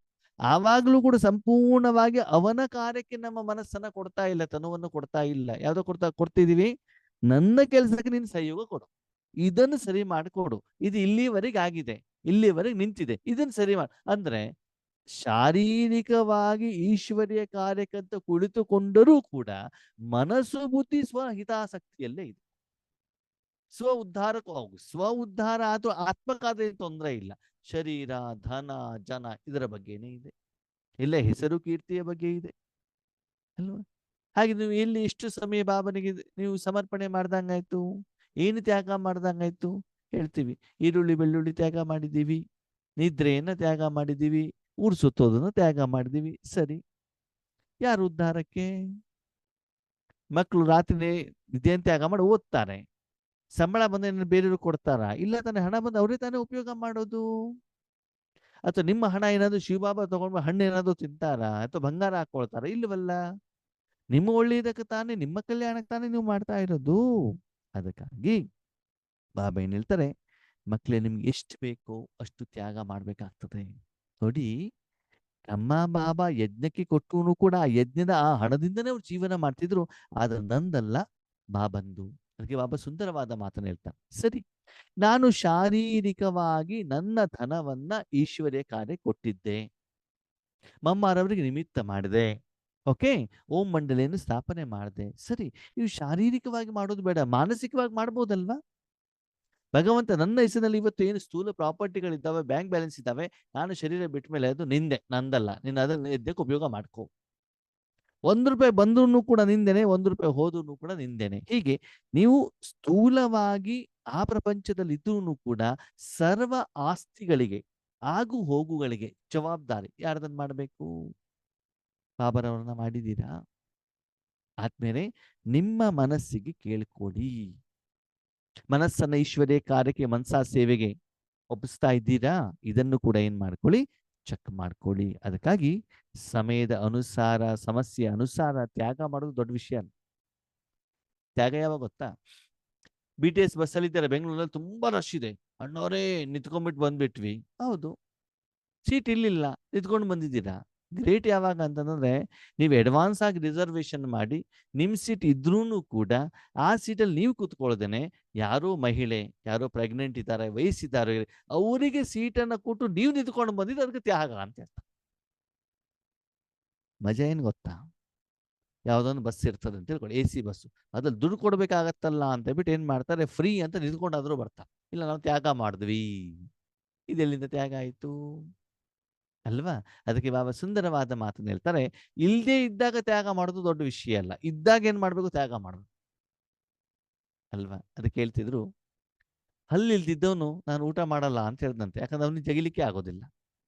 ಚಕ್ಲಿ ಬೇಡ ಅಂತ ಹೇಳಿದ್ನಂತೆ, ಯಾಕೆ? ಅವನಿಗೆ ತಿನ್ಲಿಕ್ಕೆ ಆಗೋದಿಲ್ಲ, ಅದಕ್ಕಾಗಿ ಬೇಡ ಅಂತ ಹೇಳಿರೋದವನು. ಹಾಗೇನೆ ಇಲ್ಲಿ ಬಾಬಾ ಸುಂದರವಾದ ಮಾತನ್ನ ಹೇಳ್ತಾರೆ, ಮೊದಲನೇದಾಗಿ ತ್ಯಾಗ. ಬಾಬಾರವರು ಇದ್ದಾಗ ಎಷ್ಟು ಸಾಧನಗಳಿತ್ತು, ಆ ಸಾಧನವನ್ನ ತ್ಯಾಗ ಮಾಡುದು. ನಮ್ಗೆ ಇವತ್ತು ಕುತ್ಕೊಳ್ಬೇಕಾದೇನ್ ಬೇಕು? ಏನ್ ಬೇಕು ನೋಡಿ, ಇವತ್ತು ವರ್ತಮಾನದಲ್ಲಿ ಕಂಪ್ಯೂಟರ್ ಬಂತು, ಸ್ಪೀಕರ್ ಬಂತು, ಆಮೇಲೆ ಏನು ಕ್ಯಾಮ್ರಾ ಬಂತು, ಓಕೆ, ಮೈಕ್ ಬಂತು, ಮೈಕ್ ಕಡಿಮೆ ಆಯ್ತು ಅಂದ್ರೆ ಇವಾಗ ಸ್ಟ್ಯಾಂಡ್ ಬಂತು, ಪಕ್ಕದಲ್ಲಿ ಫ್ಯಾನ್ ಬೇಕು, ಏನೇನು ಸಾಧನಗಳು ಬೇಕು ಅಲ್ವಾ? ಇದೆಲ್ಲ ಸಾಧನ ಇದ್ರೆ ಮಾತ್ರ ಸೇವೆ ಆಗ್ತದೆ, ಕಷ್ಟ ಆಗ್ಬಾರ್ದಲ್ವಾ ಅಂತ. ಅದು ಆ ಸಮಯದಲ್ಲಿ ಏನ್ ಸಾಧನಗಳಿತ್ತು ಹೇಳಿ ನೋಡೋಣ. ಹ್ಮ್ ಅದಕ್ಕೆ ಬಾಬಾ ಏನ್ ಹೇಳ್ತಾರೆ, ಮಕ್ಕಳೇ, ವರ್ತಮಾನ ಸಮಯದಲ್ಲಿ ಬಾಬಾರವರು ಸಂಕಲ್ಪ ಶಕ್ತಿಯಿಂದನೇ ತುಂಬಾ ತೀವ್ರ ರೂಪದಲ್ಲಿ ಸೇವೆ ಹೇಳುವಂಥದ್ದು ವೃದ್ಧಿ ಆಗ್ತಾ ಇದೆ. ಸಂಕಲ್ಪ, ಬ್ರಹ್ಮ ಬಾಬಾ ಅವರ ಸಂಕಲ್ಪ, ಶಿವಬಾಬಾರವರ ಸಂಕಲ್ಪ, ಅಡ್ವಾನ್ಸ್ ಪಾರ್ಟಿ ಅವರ ಸಂಕಲ್ಪ, ಅದರಿಂದ ಆತ್ಮಗಳು ಏನಾಗ್ತಾ ಇದ್ದಾರೆ, ಈಶ್ವರಿ ಯಜ್ಞಕ್ಕೆ ಬರ್ತಾ ಇದ್ದಾರೆ. ನೀವು ಕೂಡ ಅದೇ ರೀತಿ ತ್ಯಾಗವನ್ನ ಮಾಡಬೇಕು. ಒಂದು ತ್ಯಾಗ, ಯಾವುದೊಂದು ತ್ಯಾಗ? ಇಂದ್ರಿಯ ಸುಖವನ್ನು ತ್ಯಾಗ. ಊರು ಸುತ್ತೋದು, ಸೀರಿಯಲ್ ನೋಡೋದು, ಊಟ ತಿಂಡಿ, ಶಾಪಿಂಗು, ಇಂದ್ರಿಯಕ್ಕೆ ಏನೇನು ಬೇಕಲ್ಲ ಇದನ್ನು ತ್ಯಾಗ ಮಾಡಿ. ಲೌಕಿಕ ಮದುವೆ ಮನೆ, ಎಂಗೇಜ್ಮೆಂಟು, ಇದಕ್ಕೆಲ್ಲ ಹೋಗುವಂಥದ್ದು, ಇದನ್ನು ತ್ಯಾಗ ಮಾಡಿ. ನೆಕ್ಸ್ಟ್ ಬಾಬಾ ಹೇಳ್ತಾರೆ, ಬರೀ ತ್ಯಾಗ ಮಾಡಿದ್ರೆ ಬಿಟ್ಟರೆ ಆಗೋದಿಲ್ಲ, ಮುಂದೇನು ಮಾಡಬೇಕು? ತಪಸ್ಸು ಅಂತ ಹೇಳ್ತಾರೆ. ಏನು ಹೆಡ್ಡಿಂಗ್ ಇದೆ, ಅದ್ರ ಬಗ್ಗೆ ನಾವು ಚರ್ಚೆ ಮಾಡ್ತಿದ್ದೀವಿ. ಇವಾಗ ತ್ಯಾಗ ಆಯ್ತು, ನಮ್ಮ ಲೌಕಿಕ ಪರಿವಾರವನ್ನು ಕೂಡ ಬಾಬಾ ಬಿಟ್ಟಿದ್ದಾರೆ. ಬಾಬಾ ಹೇಳ್ತಾರೆ, ನೀವು ಲೌಕಿಕ ಪರಿವಾರ ಬಿಟ್ಬಿಟ್ಟು ಏನು ಬರಬೇಕು ಅಂತೆಲ್ಲ, ಲೌಕಿಕ ಪರಿವಾರದಲ್ಲಿರಿ, ಆದರೆ ಈಶ್ವರ ಸೇವೆಯ ನಿಮಿತ್ತವಾಗಿರಿ. ಆ ಮನೆಯಲ್ಲಿದ್ರೂ ಕೂಡ ಈಶ್ವರ ಸೇವೆ ಮಾಡ್ಲಿಕ್ಕೆ ನೀವು ಇದ್ದೀರಾ ಹೊರತು ಸ್ಥೂಲವಾದ ಲೌಕಿಕ ಕಾರ್ಯಕ್ಕೆ ಇದ್ದೀರಿ ಅಂತ ಆ ಭಾವನೆ ನಿಮ್ಮಲ್ಲಿ ಬೇಡ. ಎರಡನೇದು ಬಾಬಾ ಹೇಳ್ತಾರೆ, ತಪಸ್ಸು. ನೆನಪಲ್ಲ, ಯೋಗಲ್ಲ. ತಪಸ್ಸು ಅಂತಂದ್ರೇನು ನೋಡಿ, ಒಬ್ಬ ವ್ಯಕ್ತಿ ಕಾಡಿಗೆ ಹೋಗಿ ಕುತ್ಕೊಂಡ್ರೆ ಅವನ ಮನಸ್ಸಿನಲ್ಲಿ ಆ ಒಂದು ಮಂತ್ರ ಯಾವುದು, ಶ್ರೀರಾಮ್ ಜೈ ರಾಮ್ ಜೈ ಜೈ ರಾಮ್ ಅಷ್ಟೇ ಇರ್ತದೆ. ನಾವು ರಾಮಾಯಣವನ್ನ ಕೇಳಿದ್ವಿ. ವಾಲ್ಮೀಕಿ ಮೊದಲೊಬ್ಬ ದೊಡ್ಡ ಕಳ್ಳನಾಗಿದ್ದಂತೆ, ಸರಿನಾ? ಅವನು ಮಾಡಿರುವಂತ ಪ್ರಾಯಶ್ಚಿತ್ರವನ್ನು ತಪ್ಪಿಸ್ಕೊಳ್ಳಿಕ್ಕೆ ನಾರದ ಮಹರ್ಷಿಗಳು ಅವರಿಗೆ ರಾಮ ಮಂತ್ರವನ್ನ ಕೊಡ್ತಾರೆ. ಅವನಿಗೆ ರಾಮ ಅಂತ ಹೇಳಲಿಕ್ಕೂ ಬರೋದಿಲ್ಲ. ಮರ ಮರ ಮರ ಅಂತ ಹೇಳ್ತಾರೆ, ಆ ಮರ ಈ ಮರ ಈ ಮರ ಆ ಮರ ಮರ ಮರ ಮರ ಅಂತ ಹೇಳ್ಬಿಟ್ಟು ಮಂತ್ರ ಕೊಟ್ಬಿಟ್ಟು ಹೋಗ್ಬಿಡ್ತಾರೆ. ಎಷ್ಟೋ ವರ್ಷಗಳ ನಂತರ ಬಂದ್ರೆ ಅಲ್ಲಿ ಮರ ಮರ ಮರ ಮರ ಮರ ಮರ ಕೇಳ್ತಾ ಇದೆ. ಎಲ್ಲಿ ಎಲ್ಲಿ ಏನ್ ಮಾಡಿದ್ರು ಕೂಡ ಯಾರು ಕಾಣ್ತಾನೆ ಇಲ್ಲ, ಶಬ್ದ ಮಾತ್ರ ಕೇಳ್ತಾ ಇದೆ. ಅಲ್ಲಿ ನೋಡಿದ್ರೆ ಒಂದು ಹುತ್ತದಿಂದ ಬರ್ತಾ ಇದೆ ಆ ಶಬ್ದ. ಅದು ಎಷ್ಟು ಏಕಾಗ್ರತೆ ಇರ್ಬೋದಾ ಒಂದು ಶಬ್ದವನ್ನು ಕೊಟ್ಟಾಗ. ಅದಕ್ಕೆ ತಪಸ್ಸು ಅಂತ ಹೇಳ್ತಾರೆ. ಅಣ್ಣೋರೆ, ನಮ್ಮಲ್ಲಷ್ಟು ಏಕಾಗ್ರತೆ ಬರೋದಿಲ್ಲಪ್ಪ. ಇದು ಏಕಾಗ್ರತೆ ಅಂತಂದ್ರೆ ಏನು? ಆತ್ಮ ಆ ಸಮಯದಲ್ಲಿ ಒಂದೇ ಕರ್ಮಕ್ಕೆ ಬೇಕಾಗಿರುವಂತಹ ಸಾಧನ, ಜ್ಞಾನ, ಸಂಸ್ಕಾರ, ವಿಧಿವಿಧಾನವನ್ನು ತೆಗೆದುಕೊಂಡು ಆ ಕರ್ಮ ಮತ್ತು ಆ ಕರ್ಮದ ಫಲದಲ್ಲಿ ಮಾತ್ರ ತನ್ನನ್ನು ತಾನು ತೊಡಗಿಸಿಕೊಳ್ಳೋದಕ್ಕೆ ಏಕಾಗ್ರತೆ ಅಂತ ಹೇಳ್ತಾರೆ. ಆ ವರ್ತಮಾನ ಸಮಯದಲ್ಲಿ ಆತ್ಮ ಮಾಲೀಕನಾಗಿ ಒಂದೇ ಕರ್ಮ, ಎಲ್ಲಾ ಕರ್ಮೇಂದ್ರಿಯಗಳು ಅದಲ್ಲೇ ಇರಬೇಕು. ಸ್ಥೂಲ ಕರ್ಮೇಂದ್ರಿಯಗಳಾಗ್ಲಿ, ಸೂಕ್ಷ್ಮ ಕರ್ಮೇಂದ್ರಿಯಗಳಾಗ್ಲಿ, ಅದಕ್ಕೆ ಸಂಬಂಧಪಟ್ಟಂತ ಜ್ಞಾನ, ವಿಧಿವಿಧಾನ, ಅಪ್ಲಿಕೇಶನ್, ಸಂಸ್ಕಾರ, ಕರ್ಮ, ಕರ್ಮದ ಫಲ. ನೋಡಿ, ನಾವು ಮಾತೆಯರು ಬಾಬನ್ ಮರುವಾಗೋ ಮೊದಲು ಸೀರಿಯಲ್ ನೋಡ್ತಾ ಇದ್ರು, ಫಿಲ್ಮ್ ನೋಡ್ತಾ ಇದ್ರು. ಅವಾಗ ಏಕಾಗ್ರತೆ ಬರುತ್ತೋ ಬರಲ್ಲೋ? ಮನಸ್ಸು ಆ ಕಡೆ ಈ ಕಡೆ ಹೋಗೋದೇ ಇಲ್ಲ. ನಾವು ಅಣ್ಣಂದಿರು ಕ್ರಿಕೆಟ್ ನೋಡ್ಬೇಕಾದ್ರೆ ಅವಾಗಲೂ ಏಕಾಗ್ರತೆ ಬಂದ್ಬಿಡ್ತು ಅಲ್ವಾ? ಯಾಕೆ? ಆಸಕ್ತಿ ಇದೆ, ಒಂದೇ ಕಡೆ ಗಮನವನ್ನ ಕೊಡುವಂಥದ್ದು. ಹಾಗೆ ತಪಸ್ಸು ಅಂತಂದ್ರೆ ಏನು ಅಂತಂದ್ರೆ, ನಮ್ಮ ಮನಸ್ಸು ನಿರಂತರವಾಗಿ ಒಂದರಲ್ಲಿ ಶಿವಭಾವನಲ್ಲಿ ನಿರಂತರವಾಗಿರಬೇಕಾಗ್ತದೆ. ಅದರ ಬಗ್ಗೆ ಮುಂದೆ ಚರ್ಚೆ ಮಾಡೋಣ. ಅದಕ್ಕೆ ಹೇಳ್ತಾರೆ ಬಾಬಾ, ಆ ತಪಸ್ಸಿನ ಮೂಲಕ ನಿಮ್ಮ ಮನಸ್ಸು ಪರಮಾತ್ಮನಲ್ಲಿ ಇಡೋದರ ಮೂಲಕ ಏನಾಗಬೇಕು, ಅಲ್ಲಿ ತಪಸ್ಸಿನ ವಾತಾವರಣ ನಿರ್ಮಾಣ ಆಗಿ ವಾಯುಮಂಡಲ ಆಗಿ, ಆ ವಾಯುಮಂಡಲದ ಮೂಲಕ ಭಗವಂತನ ಶಕ್ತಿ ಆತ್ಮಗಳಿಗೆ ಹೋಗ್ಬಿಟ್ಟು ತಲುಪಬೇಕು. ಒಂದು ತ್ಯಾಗ. ಆತ್ಮೀಯರ, ತ್ಯಾಗ ಮಾಡಿಲ್ಲ ಅಂತಂದ್ರೆ ತಪಸ್ ಮಾಡ್ಲಿಕ್ಕೆ ಆಗೋದಿಲ್ಲ. ಯಾಕೆ ಬಾಬಾ ಒಂದು ತ್ಯಾಗ ಅಂತ ಹೇಳಿದ್ರು? ಎಷ್ಟು ಮಜಾ ಇರ್ತದೆ ಗೊತ್ತಾ? ನಾವು ಪ್ರಾಕ್ಟಿಕಲಿ ನೋಡ್ತೀವಿ. ಏನಂತ? ನಮ್ಮ ಮಾತೆಯರು ಹಳ್ಳಿಯಿಂದ ಬರ್ತಾರೆ, ಮೌಂಟ್ ಅಬುಗೆ ಹೋಗ್ಬೇಕು. ನಿಮಿತ್ತ ತಕ್ಕಂದಿರು ಹೇಳ್ತಾರೆ, 5,000 ರೂಪಾಯಿ ಕೊಡಬೇಕು. ಅಕ್ಕೋರ ನಮ್ಗೆ 60 ವರ್ಷ ಆಗಿದೆ, ಡಿಸ್ಕೌಂಟ್ ಇಲ್ವಾ ಅಂತ ಕೇಳ್ತಾರೆ. ಸರಿನಾ? ಅಕ್ಕೋ ಡಿಸ್ಕೌಂಟ್ ಕೊಟ್ಬಿಟ್ಟು ಕರ್ಕೊಂಡು ಹೋಗ್ತಾರೆ. ಇಲ್ಲಿಗೆ? ಮೌಂಟ್ ಅಬುಗೆ. ಇವ್ರ ಹತ್ರ ಹಣ ಇಲ್ಲ. ಯಾಕೆ? ಬಾಬಾನ ಭಂಡಾರಕ್ಕೆ ಹಣ ಕೊಡ್ಲಿಕ್ಕೆ. ಹೋಗ್ಬೇಕಾದ್ರೆ ಒಂದು ಬ್ಯಾಗ್ ಇರ್ತದೆ, ಮೆಟ್ಲು ಹತ್ಲಿಕ್ಕೆ ಆಗೋದಿಲ್ಲ, ಮಂಡಿ ನೋವು ಬರ್ಬೇಕಾದ್ರೆ 4 ಬ್ಯಾಗ್. ಯಾಕೆ ಅಂತ ಕೇಳಿದ್ರೆ, ಇದು ಈ ಮೊಮ್ಮಗನಿಗೆ, ಇದು ಮಗಳ ಮಗನಿಗೆ, ಇದು ಮಗನ ಮಗನಿಗೆ, ಇವ್ ನೆಂಟ್ರಿಗೆ ಶಾಲ್ ಅಂತೆ, ಸ್ವೆಟರ್ ಅಂತೆ, ಜೀರಿಗೆ ಅಂತ ಎಲ್ಲಾನು ಕೂಡ ಬಂದಿದ್ದಿರ್ತ. ಹಾಗಿದ್ರೆ ನೀವು ಎಲ್ಲಿಯವರೆಗೆ ತ್ಯಾಗ ಮಾಡಿದ್ದೀರಿ? ಹಾಗಿದ್ರೆ ನೀವು ಹೋಗಿದ್ದಲ್ಲಿ ಹಣ ಕೊಟ್ಬಿಟ್ಟು ಹೋಗಿದ್ದು ಜ್ಞಾನ ಯೋಗಕ್ಕೆ, ನಿಮ್ದು ಶಾಪಿಂಗಿಗೆ ಸಮಯ ಹೋಗಿದ್ದು. ತ್ಯಾಗ ಇಲ್ಲಿಂದಾನೇ ಬಂತು. 4 ಬ್ಯಾಗ್ ಎಲ್ಲಿಂದ ಬಂತು? ಸರಿ, 4 ಬ್ಯಾಗ್ ಬರ್ಲಿ, ಏನ್ ತೊಂದರೆ ಇಲ್ಲ. ಬಾಬಾರವ್ರ ಬುಕ್ಸ್ಗಳು ಬಂದಿದಾವ, ಫೋಟೋಗಳು ಬಂದಿದಾವ, ಬ್ಯಾಡ್ಜ್ಗಳು ಬಂದಿದಾವ, ಸೇವೆಗೆ ಬೇಕಾಗಿರೋ ಸಾಧನ ತಗೊಂಡು ಬಂದಿದ್ದೀರಿ. ಬೆಲ್ ಹ್ಯಾಂಡ್ಗಳು ತುಂಬಾ ಒಳ್ಳೆಯದು. ಮುರಳಿ ಬುಕ್ಗಳನ್ನು ತಗೊಂಡು ಬಂದಿದ್ದೀರಾ, ಅವ್ಯಕ್ತ ಮುರಳಿ ತಗೊಂಡು ಬಂದಿದ್ದೀರಿ, ತುಂಬಾ ಒಳ್ಳೆಯದು. ಇನ್ನು ಮಕ್ಕಳಿಗೆ ಮೊಮ್ಮಕ್ಕಳಿಗೆ ತಗೊಂಡು ಬರ್ತಾರೆ, ಅದು ಎಲ್ಲಿಂದ ತ್ಯಾಗ ಆಗ್ಬಿಡ್ತು? ಹಾಗಿದ್ರೆ ನಿಮ್ಗೆ 500 ರೂಪಾಯಿ ಡಿಸ್ಕೌಂಟ್ ಮಾಡ್ಲಿಕ್ಕೆ ಆಗತ್ತೆ, ಅಲ್ಲಿ 10,000 ರೂಪಾಯಿ ಶಾಪಿಂಗ್ ಮಾಡ್ಲಿಕ್ಕೆ ಹಣ ಬಂದ್ಬಿಡತ್ತೆ ನಿಮಗೆ. ಅಂದ್ರೆ ಏನರ್ಥ? ಭಗವಂತನ ಮನೆಗೆ ಹೋದಾಗಲೂ ಕೂಡ ನಮ್ಮ ಮನಸ್ಸು ಭಗವಂತನ ಕಡೆಗಳಿಲ್ಲ. ಅಲ್ಲೇ ಮೊಮ್ಮಗುಗೆ ಯಾವ ಕಲರ್, ಯಾವ ಡ್ರೆಸ್ ತಗೊಳ್ಬೇಕು ಹೇಳೋದೇ ಇದೆ. ಶರೀರ ಮೌಂಟ್ ಅಬುನಲ್ಲಿ ಇದ್ರೂ ಕೂಡ ಮನಸ್ಸು ಮೌಂಟ್ ಅಬುನಿಲ್ಲ ಆತ್ಮೀಯರೇ. ಅದಕ್ಕಾಗಿ ಬಾಬಾ ಹೇಳ್ತಾರೆ ತಪಸ್ಸು. ಆ ರೀತಿ ಆ ತಪಸ್ಸಿನ ಶಕ್ತಿ ವಿಶ್ವದ ಎಲ್ಲ ಕಡೆಗೂ ಕೂಡ ಏನಾಗಬೇಕು, ಸ್ಪ್ರೆಡ್ ಆಗಬೇಕು ಅಂತಂದ್ರೆ ಬಾಬಾ ಹೇಳ್ತಾರೆ ನೀವು ಸಾಧನವಾಗಬೇಕು. ಅಂದ್ರೆ ಈಗ ಬಾಬಾರವರ ಪಾತ್ರ ಏನು? ತಪಸ್ಸಿನ ಮೂಲಕ. ಅಂದ್ರೆ ಎಷ್ಟು ಸಾಧ್ಯನೋ ನೀವು ಕ್ಲಾಸಲ್ಲಿ ಕುತ್ಕೊಂಡ, ಯೋಗದಲ್ಲಿ ಕುತ್ಕೊಂಡಾಗ ನಿಮ್ಮ ಮನಸ್ಸು ಬಾಬಾದಲ್ಲಿ ಒಬ್ಬರಲ್ಲಿ ಮಾತ್ರ ಇರಬೇಕು ಹೊರತು ಬೇರೆ ಎಲ್ಲೂ ಇರಬಾರ್ದು. ತ್ಯಾಗ, ತಪಸ್ಸು, ಮೂರನೇದು ಬಾಬಾ ಏನ್ ಹೇಳ್ತಾರೆ, ಆ ರೀತಿ ಬಾಬಾ ನಿಮ್ಮನ್ನು ಉಪಯೋಗ ಮಾಡಿದಾಗ ಆ ಅನುಭವ ಆಗ್ಬೇಕು. ಯಾವ ಅನುಭವ? ಬೆಂಕಿ ಮೇಲೆ ಪಾತ್ರೆಯನ್ನು ಇಟ್ಟಾಗ ಬೆಂಕಿ ಜಾಸ್ತಿ ಆಗ್ತಾ ಆಗ್ತಾ ಆಗ್ತಾ ಆಗ್ತಾ ಆಗ್ತಾ ಹೋದಾಗೆ ಹೇಗೆ ಒಂದು ಆ ಪಾತ್ರೆ ಬಿಸಿ ಆಗ್ತಾ ಹೋಗುತ್ತೋ, ಫ್ರಿಡ್ಜ್ನಲ್ಲಿ ಪಾತ್ರೆಯನ್ನು ಇಟ್ಟಾಗದು ತಂಪು ತಂಪು ತಂಪು ತಂಪು ತಂಪು ಹೇಗೆ ಆಗ್ತಾ ಇರ್ತದೋ, ಹಾಗೆ ಆತ್ಮನಿಗೂ ಕೂಡ ನಿರಂತರವಾಗಿ ಭಗವಂತನ ಶಕ್ತಿ ಮಾತ್ರ ಪ್ರವಾಹ ಆಗ್ತಾ ಇರುವಂತದ್ದು, ಸ್ಥಿತಿ ಇಂಪ್ರೂವ್ಮೆಂಟ್ಸ್ ಆಗ್ತಾ ಇರುವಂತದ್ದು ಗೊತ್ತಾಗಬೇಕು. ತ್ಯಾಗ್, ತಪಸ್ಯ, ಸೇವಾ. ಸರಿ, ನೀವು ತಪಸ್ಸನ್ನ ಮಾಡಿದ್ರಿ, ಯಾವುದೋ ಆತ್ಮಗಳಿಗೆ ತಲುಪಿತು, ಆತ್ಮಗಳು ನಿಮ್ಮ ಎದುರುಗಡೆಗೆ ಬಂದ್ರು, ಭಗವಂತನ ಪರಿಚಯ ಸಿಕ್ತು, ಅವರಿಗೆ ಸಾಕ್ಷಾತ್ಕಾರ ಆಯ್ತು.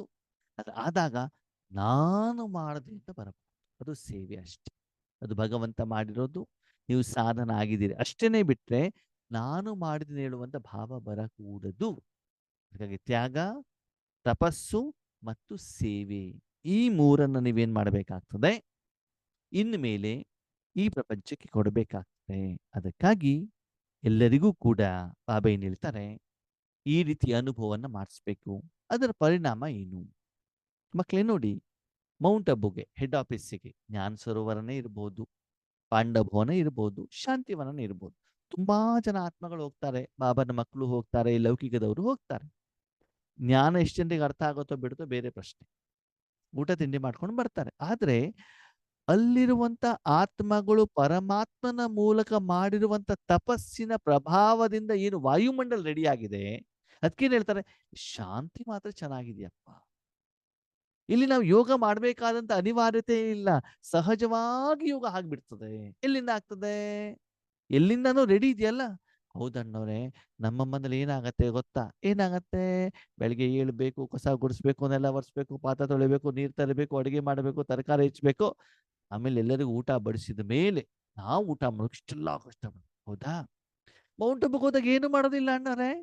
ಬೆಳಗ್ಗೆ ಹೇಳೋದು, ಸ್ನಾನ ಮಾಡೋದು, ಅಲ್ಲಿ ಭಂಡಾರದಲ್ಲಿ ಇಡ್ತಾರೆ, ತಿಂದ್ರೆ ಆಯ್ತು ಅಷ್ಟೇ. ನಾವು ಹೊರಗಡೆ ಹೋದ ರೂಮನ್ನು ಕೂಡ ಕೆಲಸದವರು ಕ್ಲೀನ್ ಮಾಡಿ ಇಟ್ಟಿರ್ತಾರೆ. ಪರಿಶ್ರಮ ಇಲ್ವೇ ಇಲ್ಲ, ಊಟ ಸಿಕ್ಬಿಡ್ತದೆ.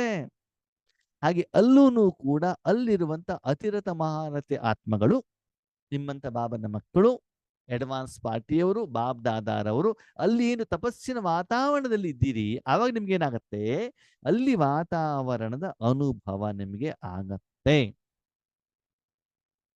ಇದು ಸೇವೆ. ಯಾವುದು? ತಪಸ್ಸಿನ ಮೂಲಕ ಸೇವೆ. ತಪಸ್ಸಿನ ಮೂಲಕ ಅಂದ್ರೆ ಭಗವಂತನ ಶಕ್ತಿಯ ಅನುಭವ ಮಾಡುವಂತ. ಅದು ಬಿಟ್ಟು ಬೇರೆ ಸೇವೆಗಳು ಕೂಡ ಇದ್ದವು. ರಮಾಬಾಬಾ ಅವರು ಅವ್ಯಕ್ತ ಆದ್ಮೇಲೆ ವಿಂಗ್ಸ್ ಗಳ ಮೂಲಕ ಸೇವೆಯನ್ನ ಮಾಡಿದ್ರು. ಬೇರೆ ಬೇರೆ wings, political wing, business wing, ಅಲ್ವಾ? ಆ ಮೂಲಕ ಸೇವೆಯನ್ನ ಮಾಡಿದ್ರು. ಫಿಲ್ಮಿನ ಮೂಲಕ ಸೇವೆಗಳನ್ನ ಬಾಬಾ ಮಾಡ್ತಾ ಇದ್ದಾರೆ. ಇವತ್ತಿನವರೆಗೂ ಕೂಡ ಬಾಬಾ ಮಾಡ್ತಾ ಇದ್ದಾರೆ, ಅಲ್ವಾ? ಆಮೇಲೆ ಈ ಖೇತಿ, ಯೋಗಿ ಖೇತಿ ಅಂತ ಹೇಳ್ಬಿಟ್ಟು ಆ ರೀತಿಯಲ್ಲಿ ಮಾಡ್ತಾ ಇದ್ದಾರೆ. ಹೀಗೆ ಬೇರೆ ಬೇರೆ ರೂಪದಲ್ಲಿ ಸೇವೆಯ ಬೇರೆ ಬೇರೆ ವಿಧಾನಗಳನ್ನ ಬಾಬಾ ಏನ್ ಮಾಡ್ತಾ ಇದ್ದಾರೆ. ಇವತ್ತು ನೋಡಿ, ಸೈನ್ಸಿನ ಮಾಧ್ಯಮದ ಮೂಲಕ ಕೂಡ ಪೀಸ್ ಆಫ್ ಮೈಂಡ್ ಚಾನೆಲ್ ಮಾಡಿದ್ರು, ಹಾಲಿವುಡ್ ಸ್ಟುಡಿಯೋಗಳನ್ನ ಮಾಡಿದ್ರು. ಇವಾಗ ಪಾರ್ಕ್ಗಳನ್ನ ಮಾಡ್ಬಿಟ್ಟು ಜನ ನೋಡ್ಲಿಕ್ಕೆ ಬರ್ತಾರೆ, ಆ ಮೂಲಕ ಈಶ್ವರ ಜ್ಞಾನವನ್ನ ಕೊಡುವಂಥದ್ದು. ಹೀಗೆ ಬೇರೆ ಬೇರೆ ಬೇರೆ ಬೇರೆ ರೂಪದಲ್ಲಿ ಸೇವೆಯ ವಿಧಿವಿಧಾನದಲ್ಲಿ ಜನರಿಗೆ ತಲುಪುವಂತ ಪ್ರಯತ್ನವನ್ನ ಮಾಡಿದ್ರು. ಇವತ್ತು ಕೂಡ ಪ್ರಪಂಚದಲ್ಲಿ ಮನುಷ್ಯಾತ್ಮರು ಚೆನ್ನಾಗಿರ್ಬೇಕು ಅಂತಂದ್ರೆ ವಿಜ್ಞಾನದವರು ಎಷ್ಟೊಂದು ಸಾಧನ ಮಾಡ್ತಾರಲ್ವಾ? ಫ್ಯಾನ್ ಅಂತೆ, ಫ್ರಿಡ್ಜ್ ಅಂತೆ, ಟಿವಿ ಅಂತೆ, ಕಾಟ್ ಅಂತೆ, ಮೊಬೈಲು. ಆ ಮೊಬೈಲಲ್ಲೂ ನೋಡಿ ಎಷ್ಟು ಕ್ಯಾಮರಾ ಅಂತೆ, ಕ್ಯಾಲ್ಕುಲೇಟರ್ ಅಂತ ಎಷ್ಟೆಲ್ಲ ವೆರೈಟಿ ಮಾಡ್ತಿದ್ದಾರೆ. ಯಾಕೆ? ನಿಮ್ಮ ಜೀವನ ಏನಾಗಬೇಕು, ಸಹಜವಾಗಿ, ಸರಳವಾಗಿ, ಆರಾಮದಾಯಕವಾಗಿ ಆಗಬೇಕು ಹೇಳುವಂತ ಉದ್ದೇಶ. ಹಾಗೆ ಸೈನ್ಸಿನ ಮೇಲೆ ನೀವು ಸೈಲೆನ್ಸಿನ ವಿಜಯ ಆಗ್ಬೇಕು ಅಂತಂದ್ರೆ ಪ್ರತಿದಿನ ಶಾಂತಿಯ ಬೇರೆ ಬೇರೆ ಬೇರೆ ಅಡಿಗೆಯನ್ನ ಮಾಡಿ ನೀವು ತಿಂದು ಬೇರೆಯವರಿಗೂ ಕೂಡ ತಿನ್ನಿಸ್ಬೇಕಾಗ್ತದೆ. ಅದಕ್ಕಾಗಿ ಏನು ವಿಧಾನ ಮಾಡಬೇಕು ಅಂದ್ರೆ ಮನ ಬುದ್ಧಿಯನ್ನ ಏಕಾಗ್ರ ಮಾಡಿ. ಆದ್ಮೇಲೆ ದಯವಿಟ್ಟು ಕೇಳಿ, ಈ ಮುರಳಿಯ ಮುಖ್ಯವಾದಂತ ವಿಧಿ ಈಗ ಬರ್ತದೆ. ಏನು ಮಾಡಬೇಕು, ಮುಖ್ಯವಾಗಿರುವಂತ ಸಾರ ಎಲ್ಲ ಕೇಳಿದ ಮೇಲೆ ಮಾಡಬೇಕಾಗಿರುವಂತ ವಿಧಿ ಏನು? ಪೂರ್ತಿ ಮುರಳಿಯಲ್ಲಿ ಒಂದು ತ್ಯಾಗ ಮಾಡಬೇಕು, ಎರಡನೇದು ತಪಸ್ಸು ಮಾಡಬೇಕು, ಮೂರನೇದು ಸೇವೆ ಮಾಡಬೇಕು ಅಂತಂದ್ರೆ ಮಕ್ಕಳೇ, ನಿಮ್ಮ ಮನ ಬುದ್ಧಿ ಏಕಾಗ್ರವಾಗಬೇಕು. ಏಕಾಗ್ರ ಅಂತಂದೇನು? ಬಾಬಾ ನನಗೇನು ಹೋಮ್ ವರ್ಕ್ ಕೊಟ್ಟಿದ್ದಾರೆ ನಾನೇ ಮಾಡಬೇಕು ಅಂತ ಬಾಬಾನ ಮೇಲೆ ಒಂದು ನಿಶ್ಚಯ, ನಂಬಿಕೆ, ವಿಶ್ವಾಸ, ಶುಭ ಇಚ್ಛೆ. ಬೇರೆಯವ್ರು ಮಾಡ್ತಾರೋ ಬಿಡ್ತಾರೋ ನನಗೆ ಸಂಬಂಧ ಇಲ್ಲ, ನನಗೆ ಕೊಟ್ಟಿದ್ದಾರೆ ನಾನು ಮಾಡ್ಬೇಕು. ಸ್ಕೂಲಲ್ಲಿ ಟೀಚರ್ ಹೋಮ್ವರ್ಕ್ ಹೇಳಿದಾರೆ ನನಗೆ ಮಾಡ್ಬೇಕು. ನಾಳೆ ಅವ್ರು ಟೀಚರ್ ಚೆಕ್ ಮಾಡ್ತಾರೋ ಬಿಡ್ತಾರೋ ನನಗೆ ಬೇಕಾಗಿಲ್ಲ, ನಾನು ಮಾಡ್ಬೇಕು. ನಾವು ಕೂಡ ಚಿಕ್ಕವರಿದ್ದಾಗ ಮನೆ ಬಂದ ತಕ್ಷಣದಲ್ಲಿ ಏನ್ ಮಾಡ್ತೀವಿ, ಹೋಮ್ವರ್ಕ್ ಮಾಡ್ಕೊಂಡ್ಬಿಡ್ತೀವಿ. ಆಮೇಲೆ ಏನ್ ಮಾಡೋದು, ಆಟ ಆಡ್ಲಿಕ್ಕೆ ಹೋಗೋದು. ಯಾಕಂದ್ರೆ ಕೆಲವೊಂದ್ಸಲ ಆಟ ಆಡ್ಕೊಂಡು ಬಂದ್ಬಿಟ್ರೆ ಹೋಮ್ವರ್ಕ್ ಮಾಡೋದನ್ನ ಮರ್ತು ಬಿಡ್ತಿದ್ವಿ. ಅದಕ್ಕೆ ಮೊದಲು ಅದನ್ನು ಮುಗಿಸ್ಬಿಡೋದು ಜವಾಬ್ದಾರಿಯನ್ನ. ಹಾಗೆ ಬಾಬಾ ಹೇಳ್ತಾರೆ ಮನ ಬುದ್ಧಿಯ ಏಕಾಗ್ರತೆ.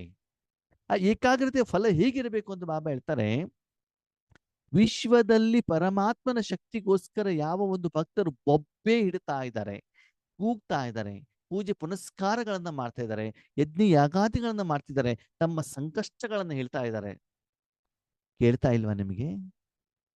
ಅವ್ರ ಎದುರುಗಡೆ ಪ್ರತ್ಯಕ್ಷ ಆಗೋದು ಬೇಡವಾ? ಅವ್ರ ಬೊಬ್ಬೆ ಹೊಡೆದ್ರು ಸುಮ್ಮನೆ ಇದಾರಂತ.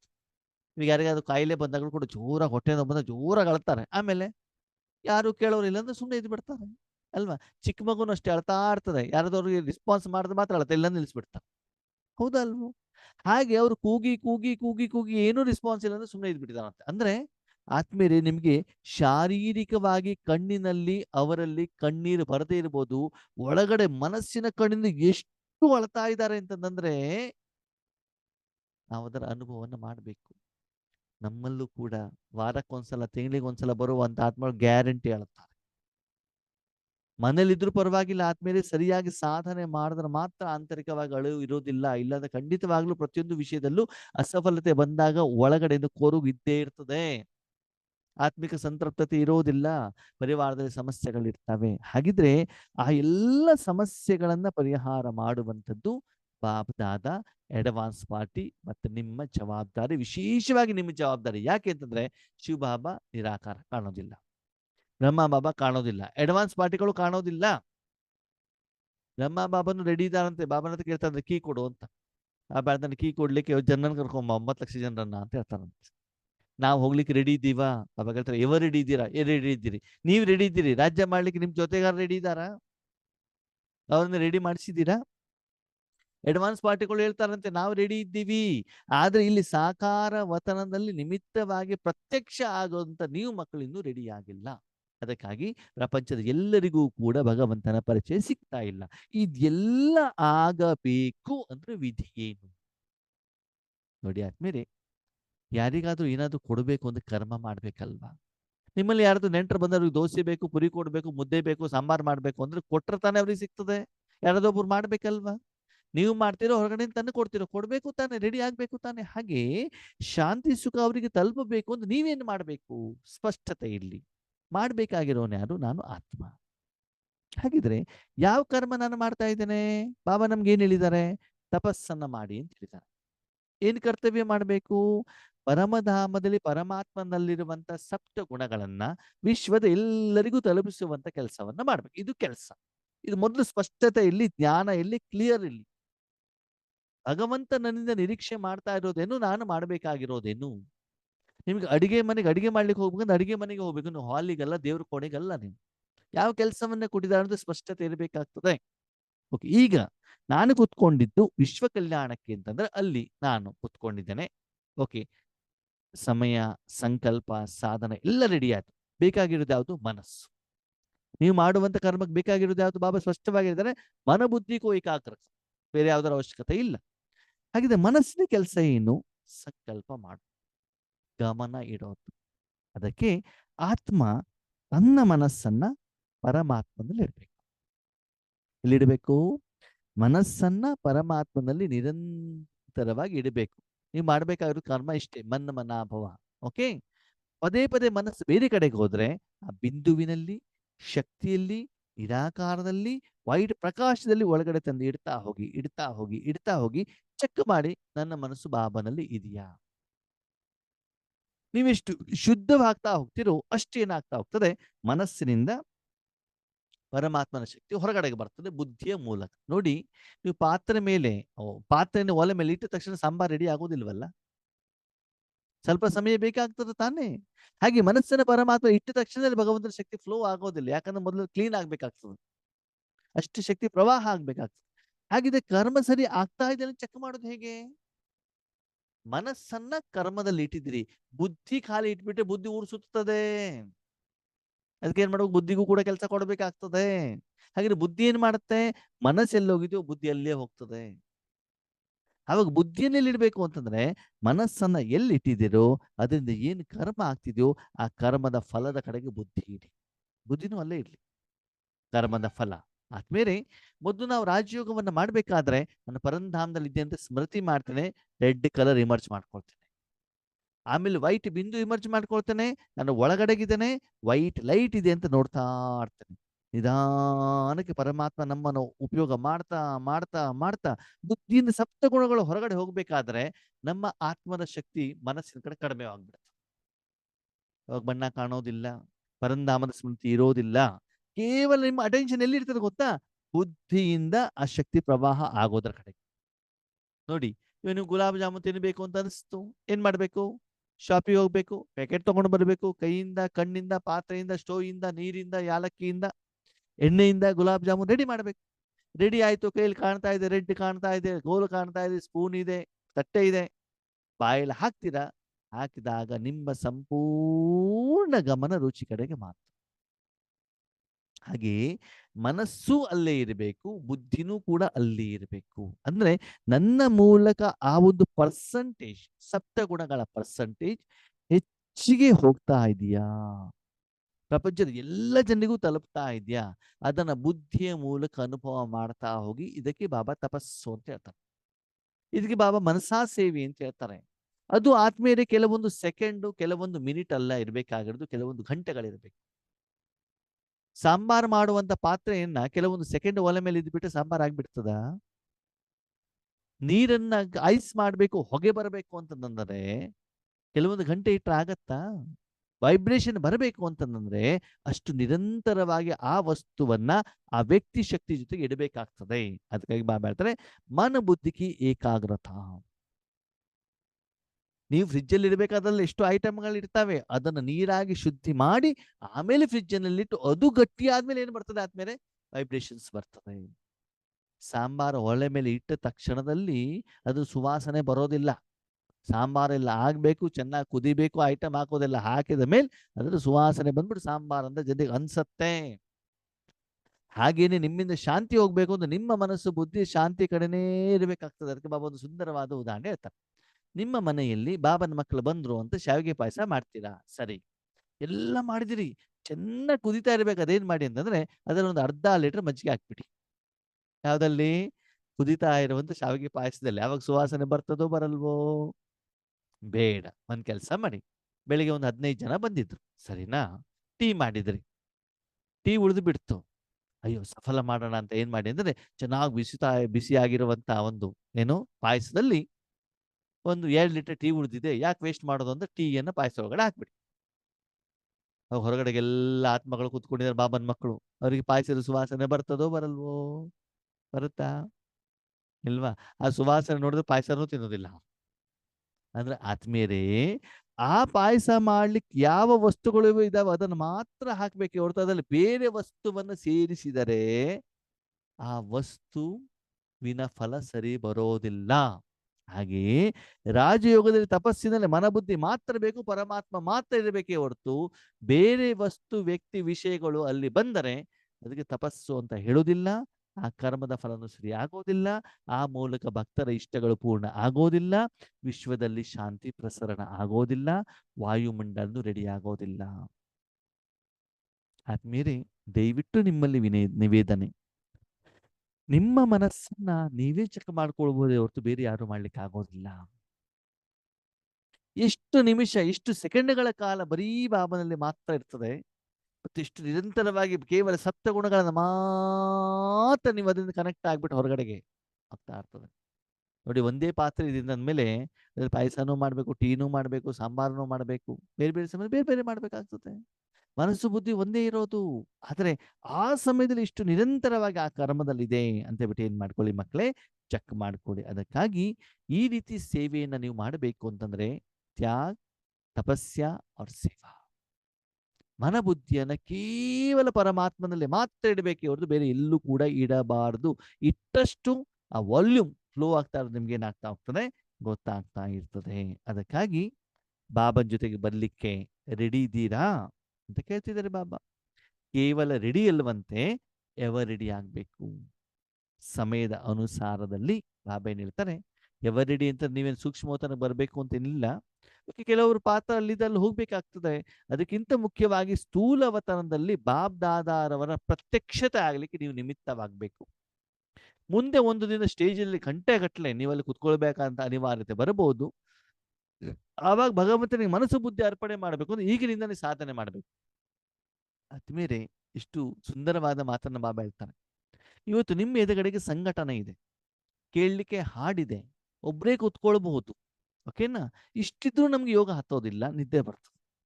ಅಂತಿಮ ಸಮಯದಲ್ಲಿ 50,000 ಜನ, 1 ಲಕ್ಷ 2 ಲಕ್ಷ ಜನ ಇರ್ತಾರೆ, ಓ ಅಂತ ಕೂಗ್ತಾ ಇರ್ತಾರೆ, ಬೊಬ್ಬೆ ಹೊಡಿತಾ ಇರ್ತಾರೆ, ಜನ ಆ ಕಡೆ ಈ ಕಡೆ ಓಡ್ದಾಡ್ತಿರ್ತಾರೆ, ಓಕೆನಾ? ಹೊರಗಡೆ ಧಾರಾಕಾರವಾಗಿ ಮಳೆ ಗಿಳಿ ಬೀಳ್ತಾ ಇರ್ತದೆ. ಅಂತ ಸಮಯದಲ್ಲಿ ನಿಮ್ಮ ಮನಸ್ಸನ್ನ ಅರ್ಧ ಗಂಟೆ ಅವರಿಗೆ ದರ್ಶನ ಕೊಟ್ಟು ಸಾಕ್ಷಾತ್ಕಾರ ಮಾಡಿಸ್ಬೇಕು ಅಂತಂದ್ರೆ ಎಷ್ಟು ನೀವು ಶೀತಲ ಶಾಂತಲವಾಗಿ ಇಟ್ಕೊಳ್ಬೇಕು ಹೇಳಿ ನೋಡೋಣ. ಮನೇಲಿ ಯಾರಾದ್ರೂ ಜನ ಆ ಕಡೆ ಈ ಕಡೆ ಓಡಾಡದೆ ದಾರಿಯಲ್ಲಿ ಒಂದು ವೆಹಿಕಲ್ ಹೋದ ಒಂದು ಸೌಂಡ್ ಹಾಕ್ಬಿಟ್ರೆ ನಮ್ಗೆ ಡಿಸ್ಟರ್ಬೆನ್ಸ್ ಆಗ್ಬಿಡುತ್ತೆ. ಅಂತ ಸಮಯದಲ್ಲಿ ಏನಾಗ್ಬೋದು ಹೇಳಿ ನೋಡೋಣ. ಆ ಸಮಯದಲ್ಲೂ ಮನಬುದ್ಧಿಯನ್ನು ಏಕಾಗ್ರ ಮಾಡುವಂತ ಶಕ್ತಿ ನಿಮ್ಮಲ್ಲಿ ಇದೆಯಾ? ಇವತ್ತಿನ ನ್ಯೂ ಜನರೇಷನ್ ಮಕ್ಕಳಲ್ಲಿದೆ. ಅವ್ರ ಕೈಯಲ್ಲಿ ಮೊಬೈಲ್ ಕೊಟ್ಬಿಡಿ, ಮೈ ಮೇಲೆ ಪಾಸ್ ಆದ್ರೂ ಗೊತ್ತಾಗೋದಿಲ್ಲ. ಮನೇಲಿ ಎಲ್ಲ ಸಾಮಾನನ್ನ ಜನ ಎತ್ಕೊಂಡು ಹೋದ್ರು ಕೂಡ ಅವ್ರಿಗೆ ಗೊತ್ತಾಗ್ತದೆ. ಆದ್ಮೇಲೆ ಪರಮಾತ್ಮನಲ್ಲೂ ಕೂಡ ಅಷ್ಟೇ ಪ್ರೀತಿ ಇದೆಯಾ? ಹಾಗಿದ್ರೆ ಆ ಪ್ರತ್ಯಕ್ಷತೆ ಮಾಡುವಂತ ಡೇಟ್ ಅನ್ನು ನೀವು ಫಿಕ್ಸ್ ಮಾಡಿ. ಎಷ್ಟು ಬೇಗ ಮಾಡ್ತೀರಿ, ಯಾವಾಗ ಮಾಡ್ತೀರಿ, ಅದನ್ನು ನೀವೇ ಮಾಡಬೇಕಾಗಿರುವಂತ ಕಾಲದಲ್ಲಿ ನೀವು ನಿರ್ಣಯವನ್ನ ಮಾಡಿ ಅಂತ ಬಿಟ್ಟು ಹೇಳ್ತಿದ್ದಾರೆ. ಅಂದಮೇಲೆ ಇನ್ನು ಮೇಲೆ ಬಾಬನಿಗೆ ಇಂತಹ ಸಮರ್ಥ ಮಕ್ಕಳು ಬೇಕು. ದಯವಿಟ್ಟು ಮುರಳಿನ ಅರ್ಥ ಮಾಡ್ಕೊಳ್ಳುವಂತ ಪ್ರಯತ್ನವನ್ನ ಮಾಡಿ. ಈಗ ಬಾಬಾ ಮುಖ್ಯವಾಗಿ ಅವ್ಯಕ್ತ ಮುರಳಿಗಳಲ್ಲಿ ಮತ್ತು ವರದಾನದಲ್ಲಿ ನಿರಾಕಾರ ರೂಪದಲ್ಲೇ ಸೇವೆ ಮಾಡಲಿಕ್ಕೆ ಹೇಳ್ತಾ ಇದ್ದಾರೆ. ಯಾಕಂದ್ರೆ ಸಾಕಾರದಲ್ಲಿ ಜ್ಞಾನ ಹೇಳ್ಬಿಟ್ಟು ಯಾರನ್ನು ಇವತ್ತು ಸಂತೃಪ್ತ ಮಾಡಿಸೋದು ತುಂಬಾ ಕಷ್ಟ. ಅಲ್ವಾ? ಅದಕ್ಕಾಗಿ ನಾವು ಇಷ್ಟು ವರ್ಷದಿಂದ ಜ್ಞಾನದಲ್ಲಿದ್ರೂ ಕೂಡ ಎಷ್ಟೋ ಕನ್ಫ್ಯೂಷನ್ಸ್ಗಳು ಇರ್ತಾವೆ. ಈಗ ಡೈರೆಕ್ಟ್ ಆಗಿ ಏನ್ ಮಾಡಬೇಕು ಅಂತಂದ್ರೆ ಅವರಿಗೆ ಪರಮಾತ್ಮನ ಶಕ್ತಿಯ ಅನುಭೂತಿಯನ್ನ ಮಾಡಿಸ್ಬೇಕಾಗ್ತದೆ. ಅದಕ್ಕಾಗಿ ಎವರ್ ರೆಡಿಯಾಗಿ ಈ ರೀತಿ ದೇಶ ವಿದೇಶದ 4 ಕಡೆಯ ಬಾಬ್ದಾದಾರವರ ಅತಿ ಸಮೀಪ, ಅತಿ ಪ್ರಿಯ ಮತ್ತು ಭಿನ್ನವಾಗಿರುವಂತಹ ಬಾಬ್ದಾದಾರವರು ಎಲ್ಲರನ್ನು ನೋಡ್ತಾ ಇದ್ದಾರಂತೆ. ಮಕ್ಕಳಿಗೆ ಸೇವೆ ಬಗ್ಗೆ ಎಷ್ಟು ಒಂದು ಆಕರ್ಷಣೆ ಇದೆ ಮತ್ತು ತಂದೆಯ ಜೊತೆಗೆ ಲವಲೀನವಾಗಿ ಕೂತ್ಕೊಂಡಿದ್ದಾರಂತೆ. ಬಾಬನ ಸಮ್ಮುಖದಲ್ಲಿ ಇದ್ದಾರಂತೆ, ಕೇಳ್ತಾನೂ ಇದ್ದಾರೆ, ಮಿಲನವನ್ನು ಕೂಡ ಮಾಡ್ತಾ ಇದ್ದಾರೆ. ಅವರ ಮಡಿಲಲ್ಲಿ ಅಂದ್ರೆ ತೊಟ್ಲಲ್ಲಿದ್ದಾರಂತೆ. ದೂರದಲ್ಲಿದ್ರೂ ಕೂಡ ಸದಾ ತಂದೆ ಎದುರುಗಡೆಗಿರುವಂತಹ ತಪಸ್ಸೆ ಮತ್ತು ಸೇವೆಯ ಒಂದು ಉದಾಹರಣೆಯನ್ನು ತೋರಿಸುವಂತಹ ಯೋಗ್ಯ ಮಕ್ಕಳಿಗೆ ಸದಾ ಏಕಾಗ್ರತೆ ಶಕ್ತಿಯ ಮೂಲಕ ವಿಶ್ವವನ್ನ ಪರಿವರ್ತನೆ ಮಾಡುವಂತ ವಿಶ್ವ ಪರಿವರ್ತಕ ಮಕ್ಕಳು. ನೋಡಿ, ಏಕಾಗ್ರತೆಯಿಂದನೇ ವಿಶ್ವ ಪರಿವರ್ತನೆ ಆಗ್ತದೆ ಆತ್ಮೀಯರೇ. ಯಾವುದರಿಂದ ಅಲ್ಲಿ ಹೋಗಿ ತಲುಪಬೇಕು ಅದ ಕಡೆ ನೀವು ಗಮನವನ್ನ ಕೊಡಬೇಕಾಗ್ತದೆ ಅಲ್ವಾ? ಏನು ಮಾಡಬೇಕು ಹೇಳುವಂತ ನಿಮ್ಮಲ್ಲಿ ಸ್ಪಷ್ಟತೆ ಇರಬೇಕಲ್ಲ. ಈ ರೀತಿ ತಂದೆಯ ಸಮಾನ ತೀವ್ರ ಪುರುಷಾರ್ಥದ ಮೂಲಕ ಹಾರುವಂತಹ ಮತ್ತು ಬೇರೆಯವರನ್ನ ಹಾರಿಸುವಂತಹ ಡಬಲ್ ಲೈಟ್ ಮಕ್ಕಳಿಗೆ ಬಾಬ್ದಾದಾರವರ ತುಂಬಾ ತುಂಬಾ ತುಂಬಾ ನೆನಪು, ಪ್ರೀತಿ ಮತ್ತು ನಮಸ್ತೆ. ಅಂದ್ರೆ ಬಾಬಾ ಹೇಳ್ತಾ ಇರೋದು ಒಂದೇ ವಿಷಯ, ಮಕ್ಕಳೇ, ತ್ಯಾಗ ಯಾಕೆ ಮಾಡಬೇಕು ಅಂದ್ರೆ ನಮ್ಮ ಜೀವನದಲ್ಲಿ ಎಷ್ಟೋ ಇಚ್ಛೆಗಳಿರ್ತವೆ. ಆ ಇಚ್ಛೆಗಳನ್ನ ನಾವು ತ್ಯಾಗ ಮಾಡಿಲ್ಲ ಅಂತಂದ್ರೆ ಅದನ್ನು ಪೂರ್ಣ ಮಾಡೋದಲ್ಲೇ ನಾವು ಬಿಸಿ ಆಗ್ತೀವಿ. ಅಣ್ಣವ್ರೆ, ಒಂದು ಉದಾಹರಣೆ ಕೊಡ್ತೀರಾ? ಎಸ್. ನನ್ನ ಮಗುಗೆ ಇಂಜಿನಿಯರಿಂಗ್ ಮಾಡಬೇಕು. ಅದು ಮುಗಿಯೋವರೆಗೂ ಕೂಡ ನಿಮ್ಮ ಬಾಬನ ಹತ್ರ ಅಪ್ಲಿಕೇಶನ್ ಇಂಜಿನಿಯರಿಂಗ್ ಸಂಬಂಧಪಟ್ಟಿದ್ದೇ ಇರ್ತದೆ. ಅದೇ ಮಗುಗೆ ಶಾಂತಿ ಕೊಡ್ಬೇಕು ಅಂದ್ರೆ ಯಾಕೆ ಸಂಕಲ್ಪ ಮಾಡಲ್ಲ ನೀವು? ಯಾಕೆ ಮಾಡೋದಿಲ್ಲ ಹೇಳಿ ನೋಡೋಣ. ಅದಕ್ಕೆ ಬಾಬಾ ಹೇಳ್ತಾರೆ, ನಿಮ್ಮ ಪರವಾಗಿ ಇರ್ಲಿ ಅಥವಾ ತನು ಧನ ಜನ ಸಾಧನಗಳ ಪ್ರತಿಯಲ್ಲ. ಓಕೆ, ವಿಶ್ವದ ಪ್ರತಿ ಭಗವಂತನ ನೀವು ಯಾರ ಪ್ರತಿನೂ ಮಾಡಿ ಪರಮಾತ್ಮನ ಶಕ್ತಿ ತಲುಪಬೇಕು, ಇದು ಸಂಕಲ್ಪ ಇರ್ಲಿ ನಿಮ್ಮ. ಓಕೆನಾ? ಅದನ್ನು ತಲುಪಿಸುವಂತ ಕಾರ್ಯವನ್ನ ಮಾಡಿ ಮಕ್ಕಳೇ. ಸ್ಥೂಲವಾದ ಧನದ ಬಗ್ಗೆ ಅದರ ಬಗ್ಗೆ ಹೆಚ್ಚಿಗೆ ಯೋಚನೆ ಮಾಡಬೇಡಿ. ಓಕೆ, ಅವೆಲ್ಲ ವಿಷಯದ ಬಗ್ಗೆ ಬಾಬನ ಹತ್ರ ಮಾತಾಡಬೇಕು, ಶ್ರೀಮತ ಪಡ್ಕೊಳ್ಬೇಕು ಅಂತಂದ್ರೆ ಅದಕ್ಕೆ ಸಮಯ ಕಡಿಮೆ ಕೊಡಿ.